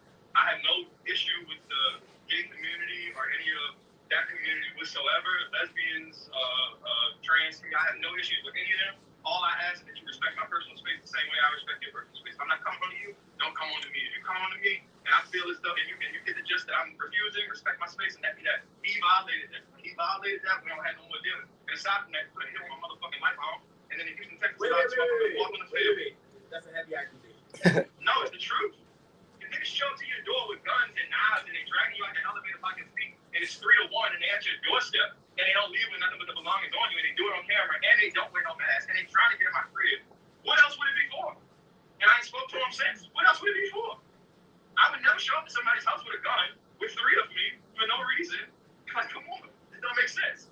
Those are all calculated decisions. And the dudes that came and pulled up for me, 2 of them was wearing a Baltimore exclusive clothing line. So I know what city they come from. Steph from up the street, PG County-esque.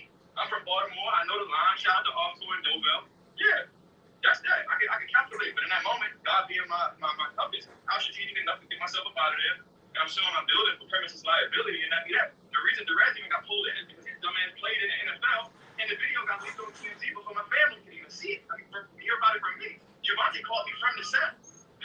Javante called me from the cell about the motherfucking video as soon as it came out. That was the first person that called me when he was picked up in Baltimore for that little stint that he had. And we had a good conversation. We talked life. We talked manhood. We said, yo, they want us divided. And we had just got through another call. People try to divide and conquer us because together we are a superpower. Roxy did it. The only tape I say Roxy didn't say it. See the family go bad. The OVO club that we confirmation that we had. I mean, I thought we was. I'm like his future friends. Sent you $100,000 contract, signed my friend. He wouldn't sign your name on contract, so I signed for the risk. And I want to speak to them both behind some shit. They go on a risk. Scarface and Manny, me and G was taking over the world, and then this dumbass brother out here running talking to the girl. I got other subject matter I can touch it for real. Bear with me. It's therapeutic. Be with my family still. So we'll get through it. You know what I mean? Time will allow things to go the way they're supposed to. But in the meantime, you got a shit going on. I got mine. Okay. Is there any way I could put you and Drake on the phone, man? I can talk this out. I feel like you're setting me up, but yeah, that's No. I'm not talking public. I'm not talking about public. Private. Yeah. No, thoroughly. It don't gotta be no bad blood. Honestly, Holmes didn't say no crazy shit to me. I just do not align with my name being played with, so I gotta get ahead of it, bro. I gotta get ahead of it. When that hit was placed on my life, I'm getting calls from the surrounding Houston area, homies that I know. And you could be my homie, but if you just my homie, you ain't really my friend or my family, and you calling me talking about what the streets are saying, this, that, and the third, like, what? Not automatically, you get blocked, I really come from this, bro. You don't really teeter them lines. You call my phone talking about a motherfucking hit. I don't know if you enter or not, so I'm gonna just put you on the other side off rip. You can't come to my phone talking about them, and I know Holmes is established in the States. I can't be playing like that, bro. You can't play like that. Don't throw that rap word around with my name associated. Hey, by the way, Love. you accused Javante of being really gay. I'm playing with my bro. That's okay. I don't really think he's a homosexual. Oh, so you know, but you think Stefon Diggs? I know he is. Man, what? At your grandmother's house. Oh, shit. Yeah, with the domino sugar so thick, you gotta stir it every single time you pour some. Yeah, that vibe. Owns a zest ball, and he tried to press that button on my motherfucking life, and now he gotta deal with it. He gets Texas, let this motherfucker walk on the field with free shackle with his motherfucking eyes. It's the same nigga that dragged me out the motherfucking elevator. What type of time is you on? He's getting these millions and he's confused. That was never your MO. That was never your pedigree. You don't really come from this. And since I do come from this, it's no different than when 50 got in position and switched and brought 12-duty police officers as his security as his line of protection because niggas ain't gonna do shit to no motherfucking cop. You gotta get smarter out here. To anybody that's young watching this shit coming up in the game, don't crash out. Gather receipts. Don't crash out. Don't crash out. Just make sure you got receipts. You get your ability to articulate on your behalf up. Wow, interesting. All right. I mean, I'm gonna be honest with you. So this is my takeaway. It appears that the you and Drake saga has a lot more than maybe shares, and even myself would probably, you know, initially admit what's going on because I'm gonna be honest with you. I went with the you're super cloud chasing this at third, but it appears that you were an integral part of having a connection with Drake and OVO towards Javante Davis, and you know, it seems like you felt disappointed by how things went. Right? Sure. And then you had to rap to it, and now we got like a deeper issue because that's the same. Him calling me that is like what Holmes called him. I'm not gonna say it, but you get what I'm saying. Nobody called him. No. I'm talking about Kendrick. And Kendrick did call him a rap. He called him something else. Kendrick called him a rap. He called him something else. But they call him colonizer. You don't think Drake's No, bro. Keyword. Oh, okay. Yeah, it's two things. When you go to jail and you get tied up in a bind or some shit like that, if you that, or you a rat, they don't want your head top. Wait. So what do you think about Drake checking LeBron on that? Because LeBron been there so long. I think he feel like I feel. Like your friend turned on you. So you're saying at that the same time, but to Bron's defense, you gotta think about it, bro. He is, at the end of the day, the face of the Los Angeles Lakers. He does have a job to do. Maybe he could have went to Shiesty. Wait, that job got nothing to do with him showing up and catching the show. Come on now. Like, you gotta be a diplomat. You gotta be a diplomat for the city. You see as I like. Hey, that was not at the crypto arena. That nigga showed up to England. Hey, listen. I'll say. You're right. I'll get into this a little bit later. But you know, I'm glad I talked to you. I'm gonna be honest with you. Your credibility is boosted since because I'm gonna be honest with you. I didn't believe Drake that you were just cloud chasing and crashing out. You kind of are crashing out, but you do have you have a reason. You have a reason why because you feel you were wrong. And I mean, shit. If somebody's standing up for whatever they believe in because they feel they were wrong, I don't know if that's necessarily just a random crash out rather than someone saying, "I'm just not voting for shit." Yeah, I walked into this year, bro, just basically saying no remorse. For so long, situations been just swept under the rug. Even money that like Javante owe me now and shit like that. These people that's like writing me on behalf of their team that I know are old money. Because homes don't pay no motherfucking body. I love my brother. He just don't pay no motherfucking body but the hoes. And it's like, come on, bro. At the end of the day, somebody got to eat. And once these niggas get kids, or you get a girl that start asking you for shit, or you just wake up and want to be a man and provide for yourself in a different regard than you were doing before, you start realizing these guys ain't connected and the time spent away ain't making sense. If I do a training camp for 3 months and my monthly bills is $5,000 a month, that's supposed to be $15,000 coming. At the end of the 3-month camp, I get a check for $12 grand, and I'm happy because I got a lump sum of $12 grand, but in the grand scheme of things, I'm still $3 grand short. That's bullshit. And I spent time away from my kids, my family, my this, that, and the third. Well, you look up and now you 7 camps in, and every time the business scale, you still at the same pay grade. That's not my narrative. I'm just saying it does exist around that situation. That shit is fucked up. It's not okay. But I still love my brother. I just think he operates out of ignorance and he don't want to let go of what needs to be let go of in order for the business to run the way it's supposed to. Okay. But he got it. If you run into Chubbs, man, what's gonna happen? Well, his lovely lady Zizi and my lovely lady Alexa are actually colleagues and good friends. So hopefully they can put us on the phone and we can have a conversation like that. It shouldn't have to escalate to no form of disrespect because I don't feel like I disrespected them, bro. All I'm saying is I'm not rapping. And that's that. It's been times me and Chubb done hosted the club together. If you look at my page right now, as a matter of fact, you go down deep enough, part of the left pause, you'll see I'm hosting this, that, and the third OVO Trick over in DC. Chubb is on the same bill. He might have blocked me now, so you might not even be able to see it, but if my memory serves me correctly, he's in the comments. So that's that, bro. And if Kramer's still mad about the gloves, again, I say, my good brother, I'm not the reason your gloves ain't get signed. I bought them motherfucking gloves. If you told I wish I still had a receipt. All right. My brother Chris, I appreciate you coming on here and at least validating your gripes. Whether people, I will say this: Drake is one of the greatest artists of all time, and the greatest. Yeah, and even if everything you're saying is true, people are gonna be like, well, maybe we're entitled, maybe you were asking for too much, maybe you did something else, and that's what it's gonna be. So, are you good with leaving it here? Is there more stuff you're gonna put out, or are you're good with like, hey, listen, as long as my name is clear that I'm not, just some snake that's just turning on this guy and people understand my side, I'm good with letting it go, or is there more to come? I mean, as an artist, the majority of what I go through as somebody who came from the school of thought, I like to compare like schools of thought as we grow up listening to these artists psychologically on repeat. You adapt their ideologies in the same way that he built a career predicated on telling the truth. I've done so too. So fortunately enough, right now, I got a tape that just dropped not too long ago, Chris Blickton mixtape. The majority of said detail exists all in the bars throughout the tape. I don't know why Go had the nerve to say I was writing all through the tape. When all he's done his entire career is tell the God honest truth. So I'm not sure if he pressed play or if somebody told him what they heard or their synopsis of it was. But I encourage everybody out there to press play on Chris Blickton mixtape. Follow me at Chris Blake Griffith on Instagram. And yeah, you just go get more visuals and more music, champ. That's it. All right, man. Yeah, I appreciate you coming on here. And also, for everybody who's asking me, it does put me in a bind and a pickle because I'm going to be honest with you. Normally, when I speak to Drake and I ask him a question, a direct question, if he doesn't answer, don't answer.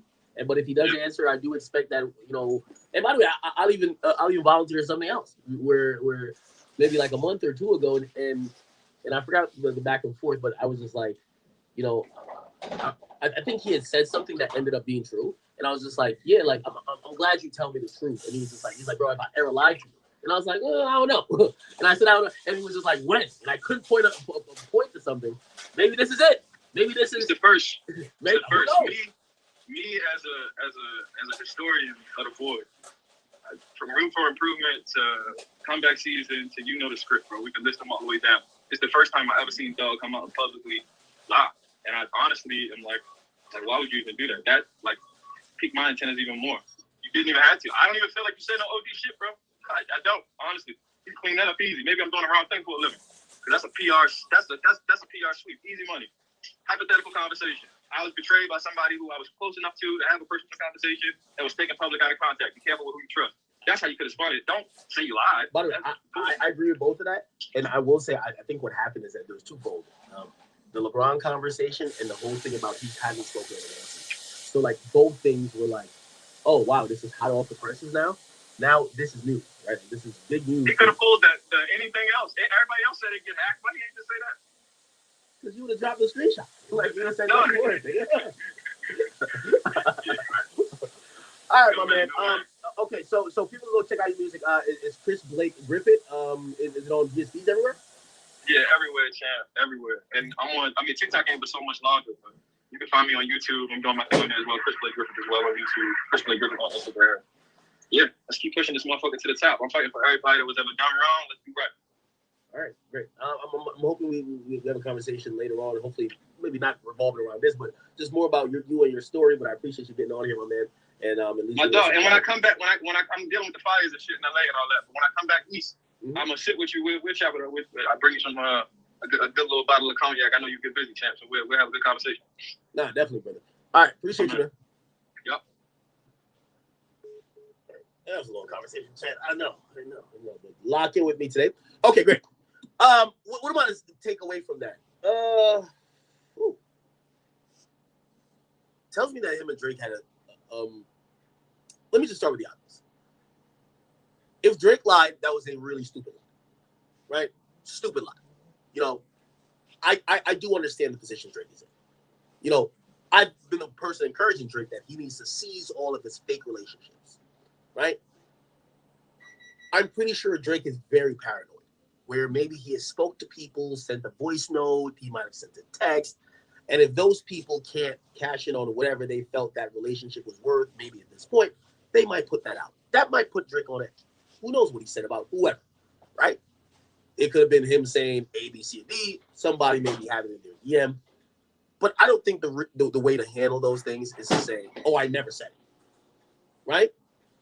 Honestly, just truthfully, if you ask me, just say, hey, listen, yo, this is the guy I trusted. This guy's mad and he's putting out personal shit. All right, we don't give a fuck after that. We just don't. I'm sorry. He's a human too. Like, I'm pretty sure Drake talks shit about everybody to somebody. We got to be honest, right? He might be talking shit about me to somebody. Who gives a fuck?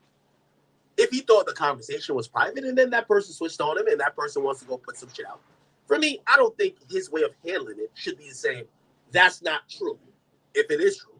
Or saying, oh, that's fake news, like on some Donald Trump shit. Or just being oblivious to maybe something that people could prove, right? I don't think it was that big of a deal. When I first looked at it, even when I asked him about it, I thought it was a bigger of a deal because it felt like someone was putting out information where he was snitching on Braun. Now, granted, if you listen, have you listened to this new song, Fighting Irish? Now, so for everybody who's on Twitter, and I know this is what you want. So let me say this, and I'll say this to Drake. Yo, Drake, whether you lied to me or not, you know, for me, it's a negligible thing because I sourced you.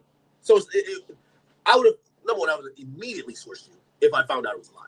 But as long as I source it, I don't give a fuck if you're lying or not. The person who's going to get attributed with the lie is you. Now, if you tell me something and I don't source you, and they're like, yo, where did you get? I said that to Elliot. I said, Elliot, you need to reveal your source, or you should reveal your source, because I have a source, which was Drake, saying I didn't talk to Future. So if you had a source that lied to you saying Drake talked to Future, out the nigga. And if Drake had told me, yo, don't tell him, don't say it's me, but ABC with this shit, I would have immediately just out the source. So I know people like, I'm not Drake's bitch. I'm not his girlfriend. Okay? Rappers lie. Me dealing in music and me cover music, rappers lie. Here's how I treat as a journalist. When you lie, I tell people you lie. Or I don't have to go back to Drake to be like, hey, did you have to? No, nigga. Yo, I heard that. Drake can't say, oh, I never told Act that. Can't say that. So if anybody lied, it's Drake lied. I don't give a fuck after that. That's up to y'all. If y'all want to trust him, y'all trust his word. Or if y'all don't want to trust his word, y'all trust his word. All right? Tell him a lie to me, or I tell him the truth. You told me something, I put it out, I sourced you. That's it. Now, I know people want me to have like this really like crying relationship. I said what I said. Drake told me A. The nigga put out B. I'm not looking at that like that serious. I do kind of personally believe that Drake was trying to fall back from that because it didn't look good. I don't personally think he had to say he never said it. But that's what he chose to say. If you want to call Drake a liar, call him a liar. I told you, these rappers need to be accountable. I don't give a fuck. As long as y'all don't say academics lie, because I've never lied. And that's what I always tell people, don't tell me a motherfucking thing that you know will be going out to the public, because when the public do come back, I point it right back to you. Whether it's you, young boy, Playboy Cardi. You know how many times Playboy Cardi done told me some shit? I done said it, and then his fans get mad at me like I just made it up out of thin air. No, Cardi told me. Go get mad at him. These are rappers. Rappers lie. When a rapper gets born, the first thing they learn is to lie. Let me tell you that right now, in case you never knew. Yo, Cardi, when we drop it? Yo, I'm finna drop. Okay, I'm gonna go tell the fans. Yo, we're coming soon. Yo, bro, it's 2025. Yo, it's 2025, gang. Like, what's going on? Yo, Cardi told me. I'm sorry, Cardi told me. You're over there. That nigga over there. You see all this shit. You're in DM. He over there, my nigga. I'm sorry. I don't know what to tell y'all after that. Okay? So, I know some people are like, they want me to be super upset. No, if I couldn't tell y'all that Drake told me, I'd be super upset. Or I'd go to Drake and say, give me the fucking proof. Drake told me. So either Drake lied or Drake didn't lie. I don't give a fuck. Okay? So, I know people want me to be like butthurt. Me and Drake ain't fucking. Please stop thinking we are. The nigga cleared something up for me. I put it out. I could have not put a source, but I did. Source, Drake. If it turns out to be false, you know who the liar is. Drake. It ain't me. That's it. I back up from that after that. I'm not, so it is what it is, right? So if y'all want to believe, if y'all want, the only thing I'll stand on, academics ain't tell one lie from day 1 to day 20. Okay? So if anybody's a liar in this situation, it's Drake. Either he's the complete truth or he's a complete liar. And I don't give a fuck. Okay? That's it. Okay. All right. Perfect. Now, this Fighting Irish freestyle was dropped by Drake. Really weird way. And obviously, since I had to go through this very open and transparent explanation of the whole Drake thing, I even called the guy, right? I should say this when speaking about this freestyle. I haven't talked to Drake about it. This ain't no intel. And I'm going to be honest with you, some of this is more of me than Drake. I'm pretty sure if I asked him, he'd probably say something. But who gives a fuck? Like, I have a thought in my mind. And rather than even opening an opportunity that he could lie to me or even say something that might not be the truth, I just know what it is. Drake can't drop music right now. I don't know what he's thinking, anybody's thinking. I know the fucking music is. I don't give a fuck if you're the El Dandado. You're playing with Universal, ain't a motherfucking thing coming out. That's a fact. Like, what do I gotta say about that? Right? So he dropped this, teased this with the conductor Williams. Yo, Universal's slapping him like, Universal's slapping the fuck out of Drake right now. Like, let's be very real, right? Oh, you think you're gonna put this out in a 20-minute vlog in the middle of it? I know it ain't CDQ. While you think you're playing with us on a motherfucking petition level where we're paying hundreds of thousands for? No, you're not putting shit out. So they essentially took it out. Some people believe that this is going to be a part of like some, what do you call it again? Scary hours. I'm telling y'all right now, if you're a Drake fan, buckle up. You ain't getting nothing till these petitions go away. The first sign of us getting Drake music, I'm not saying that definitively. Successful Drake music. I want to let everybody know Drake is not bigger than the program. Okay? I know let's say these messages are true. Whatever he's saying to this nigga, Drake is not bigger than the program. Okay? If your name is not Taylor Swift, you're not bigger than the program. Adele's not bigger than the program. Post Malone's not bigger than the program. Nobody but Taylor Swift bigger than the program. That's just a fact. So this idea that you get to put out successful music, it's not going to be successful. Ever. It's never going to be successful. Okay? Again, Drake had a good leeway in trying to drop music without Universal. Circadian Rhythm should have been a hit. Universal wouldn't even piss on that record. That record is basically like Pink Dreads.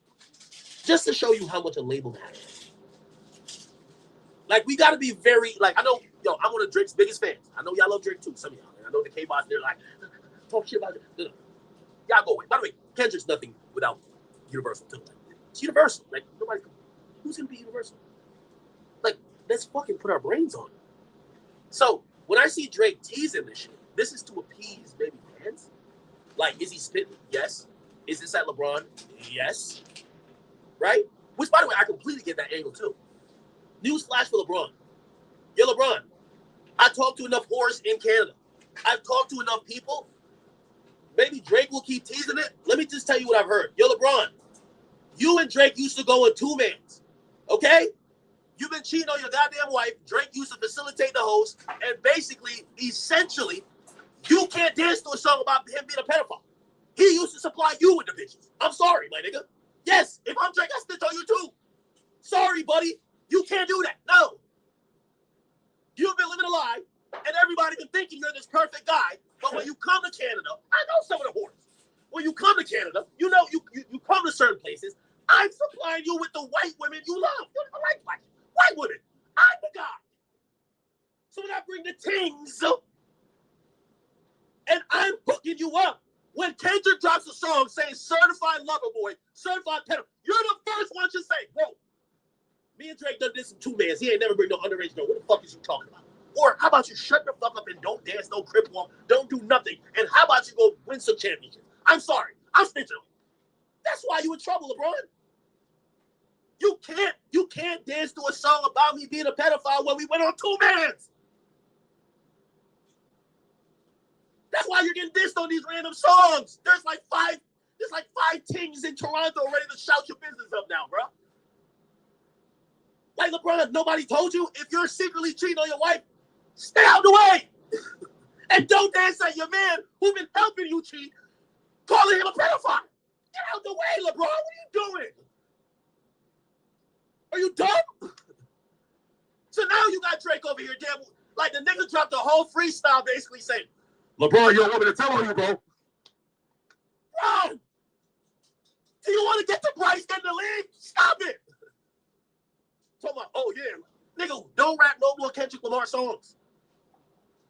Kendrick wasn't bringing you the tings. Drizzy, he wasn't bringing you the tings. Stop it. Just stop it, get it? So you got Drake being passive aggressive with you now. Just like how you would be passive aggressive with him. I don't know where y'all fell out at. But nigga, you have a perfect image of being the perfect guy. But you're just like Drake. Y'all all like the same smuts. From the same smuts that look non-black. You and Drake are the same thing. Let me just put this back out here. LeBron, you and Drake are the same guy. You're just married. That's why when he's getting called a pedophile, you should shut up. Oh shit, they're calling him up. Yo, you think Tiger Woods would start snitching on the guy who was helping him cheat? Fuck no. Oh shit, they calling my man's who was on 2 mans with a pep. Yo, I don't want to talk about nothing. I'll be back. Yo, me, Brownie, and Bryce in the studio. Yo, we cook. That's what you should have done. You got Drake over here rapping all type of dumb shit about you now, nigga. Look at this shit. Remember we traded watches. You lucky Drake even a light. Yo, remember when I gave you 5 white bitches? What are you talking about, bro? How am I a certified pedophile? How? I gave you the hoes. Ron, what? Nigga, yo, LeBron, you fucking with this nigga Drake, you might lose a ring. Stop playing, bro. Stop playing. Don't you see Drake is in Crash Album? That nigga dropped a song called White Iron. Drake ain't never had a big girl in his life. He done searched for all the white milk, not the rumor with the facts. Be checking out all the time. They love How you. old is your dog? 15. 15. Shout out. What's her name? Leslie.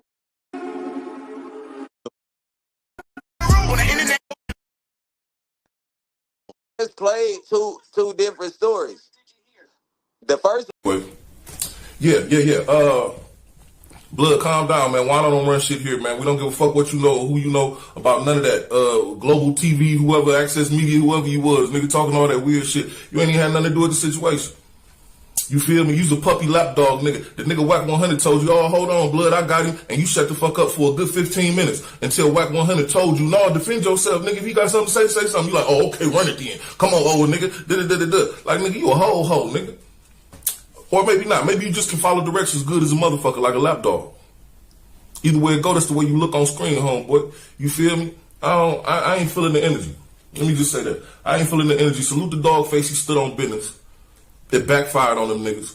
You feel me? Especially seeing as how he was smart enough to keep the conversation that you niggas had. So you niggas couldn't lie your way out of this shit. You feel me? There's no way to lie your way out of this shit, homeboy. There's plenty of clips everywhere. You dig? So, the exposers have been exposed. By the way, if you expose something, ain't you snitching? You niggas hate snitches, right? Right? Y'all calling everybody snitches. Everybody working with the police and this and that and other. But if Loose Cannon ass don't go to jail, he a police officer. Yeah. He Mr. Police Officer Loose Cannon. His ass better be in prison by tomorrow. You know what I'm saying? Somebody better call the cops to turn his fucking ass in by tomorrow. He a cop. Flat out. He all on camera. He all on all the blogs, man. He on all the blogs. Don't blame me. Don't shoot the messenger. He on all the blogs. You said, Wack 100, you niggas making content out of this. Wack 100 said, Loose, don't do that. Loose, don't do that. Don't do that, Loose. So you called him by name on your content, which happens to be incriminating evidence that you dumbass niggas keep pulling out your phones and recording everything this nigga do. And he done pistol whipped the nigga and robbed him too, pat his pockets, stripped him naked, played with his tush all on camera and everything else, man. I'm just saying, dog. I'm just saying, man. If self-incrimination was a person, his name would be Wack 100. And he never goes to jail. So again, you know what I'm saying? Y'all niggas was quick to say something about Lil Boosie when you saw that pistol. I'm sure Lil Lucy is a convicted felon. Maybe 1-time, 2-time loser. You gonna say something or not? Yo, the only thing who played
one who requested it.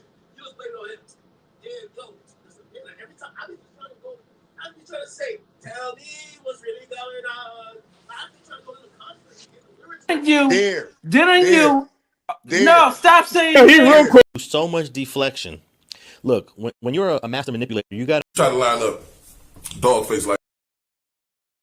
Through 2 street factions. Now, if you want to know what kind of car they slid off in, you're going to have to watch a different news program because, yeah, we know here at TNN Trap News Network, but we're not finna tell you what kind of car they slid off in. We're going to let the police do their jobs. I'm not here to put nobody in jail. I'm just here to trying to give you some news you can use. Whatever. Jeff, I'm just saying what kind of car they drove off in really don't have no never mind really to my audience. It's all over CNN. I'm just saying. Sometimes what you do know is what you don't tell, and what you don't tell is about what you do know. You mind your own, you live long, Jeff. I'm just saying. But before we go into the next story, I want to give my condolences to the family, all 10 people who lost their lives, man. That wasn't cool. 3 men walked up, 30 shots, 10 people unalive, man. I do apologize to the family, and I am sending my love and my blessings. TNN Trap News Network. And I want to say here. What's going on is Anton from AntonDaniels.com. I appreciate you guys for continuing to rock with me. I have who I feel as though is a legend, a celebrity, my wife, my daughter, everybody is absolutely excited that whenever they get an opportunity to see your stuff or get to, look at a new clip of you or something like that, they're looking forward to it. Mr. Eric Mays, Councilman Eric Mays, thank you for coming down and kicking it with me for a little bit. Well, thanks for having me. I'm learning. I'm here with a big time Anton Daniels. I try. Well, look, so we finna talk to him now. Y'all better get ready. We gonna take you on a communication ride. All right, okay. Ain't no holds barred. We talk about what we want. He can call point of order. I can call point of order. Whoever calls point of order. This ain't no council meeting. We gonna be all right. Thanks for having me. Listen, man, I'm interested in every aspect of your life, right? Like from, your childhood, where you grew up. I want to ask you all of those questions. I want to ask, how it came to prominence and how you eventually realized that you was a social media star. But before we get into that, are you a lifelong Flint resident? I am. I was born in the city of Flint. I was born September 16th, 1958. Wow. So I'll be, next month, I'll be 6. You would check on myself like a pediatrician. Sure convinced the gang shit was really love, but it isn't. Show me how different we are. That's a blessing in a juxtaposition. Hit it for 40 or whatever. Y'all heard what he said. Who wants to really do business with Rick Rock for the future in a form of security? This has absolutely nothing to do with the story we was just talking about old boy who jumped out and got cracking over there in New Orleans. One don't got nothing to do. To go on a run like Wayne was me having some,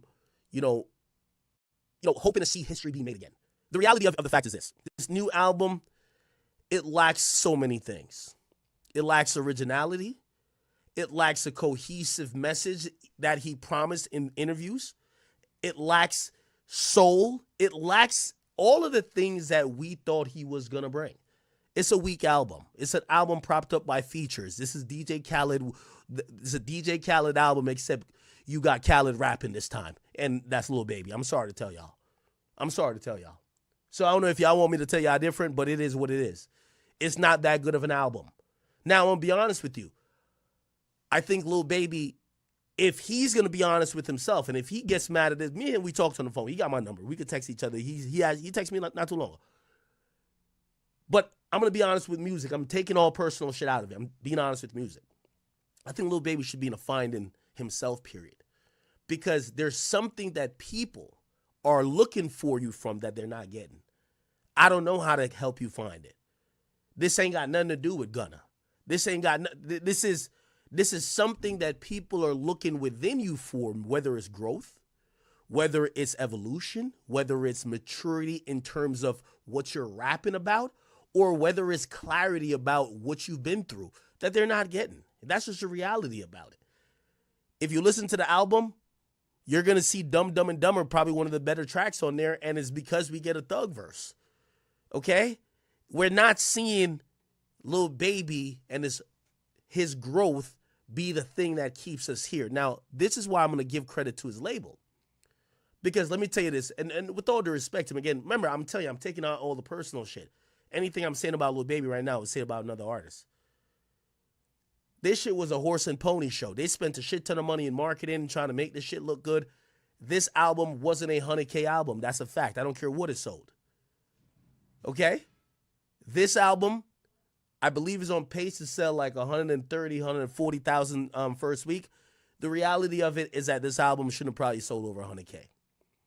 Now, I could show you a million things that the labels did, but I want to give credit to the label because when the label prioritizes you, you never flop. Let me tell you this. When an artist truly flops, there's a breakdown between that artist and expectation and the label. QC, no, they can't let Baby flop. Let me tell you some of these things. Somebody hit me up. Look at this. Somebody hit me up and said, Ack, oh, you getting the QC back? I'm like, what are you talking about? They said, yo, QC got a whole thing that they're running with you, but let me just show you. So there's a page impersonating me on TikTok. It's called Academics Rap, okay? So you go to tiktok.com, academics. This ain't me. It ain't me, okay? Be checking out all the time. So let's get to that thing. Yo, I got an exclusive news. Through 2 street factions. Try to line up dog face like that. That wasn't cool, huh? And lied about every fucking thing going on. Y'all niggas saw them videos, man. It's not our fault. Whack 100 likes his tushy touched. You feel me? He likes his taint tangled, okay? You feel me? You saw the opening clips. Put it right there. Bang. That's what he likes to do. He likes women to woo. You feel me? So, if that's what he like, that's what he like. That's why I don't understand why he gonna ask Dogface, is you part of the community? What you trying to say? Is he joining your community? Because you the one that like for your tushy to be tangled and stuff. And that's been an open record for like 2 years now. It's been on the open record for like 2 years, homeboy. So what you mean is you part of the community? And this and that and other. I seen a video that with Dogface saying he'll stick his fingers in Whack 100. And this and that and other. Homie, I mean, you like that shit though. You feel me? I mean, pause. But you like, that's what you like. You know what I mean? Fuck you, by the way, Whack 100, man. What happened to that apology for Jay Diggs? I think Jay Diggs is still looking for that fade, and I think he still need an apology, man. You said a whole bunch of whole shit about that safety valve, man. Start talking about that man's life, family, his son. You said some weird shit about him and his son, and this and that and the other. And, I mean, just some shit you can't take back, man. So I suggest you go take that fade. Why you trying to create new ones, dog? You know what I'm saying? Because alliances can be made, man, and that's a deadly situation. Kind of like what you trying to do at the Whack 100 side, man, with all them dick suckers across the screen, man. Especially that one that named Wano. Who was blood that said that about Wano, man? Wano ain't no stepper here, dog. He ain't no stepper. What you mean Wano this, Wano that? I'm starting to get irritated with the fact that motherfuckers is calling his name, man. You know? I think he believes he been brought home by CC them or something. You know what I mean? I think he's comfortable now that he's opened and established a relationship with the big homie CC and Dugard now. So I think he believes he been brought home.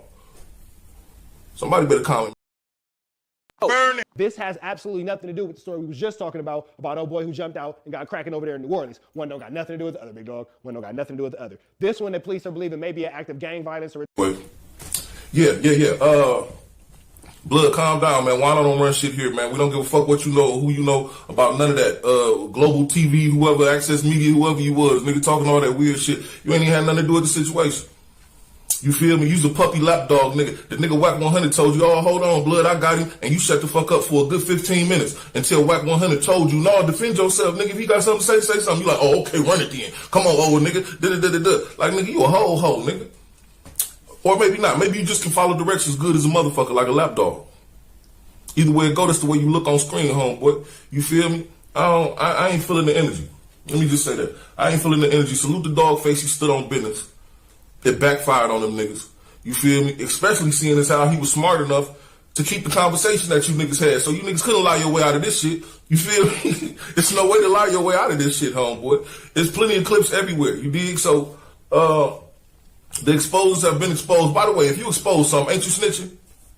You niggas hate snitches, right? Right? Y'all calling everybody snitches. Everybody working with the police and this and that and other. But if Loose Cannon ass don't go to jail, he a police officer. Yeah. He Mr. Police Officer Loose Cannon. His ass better be in prison by tomorrow.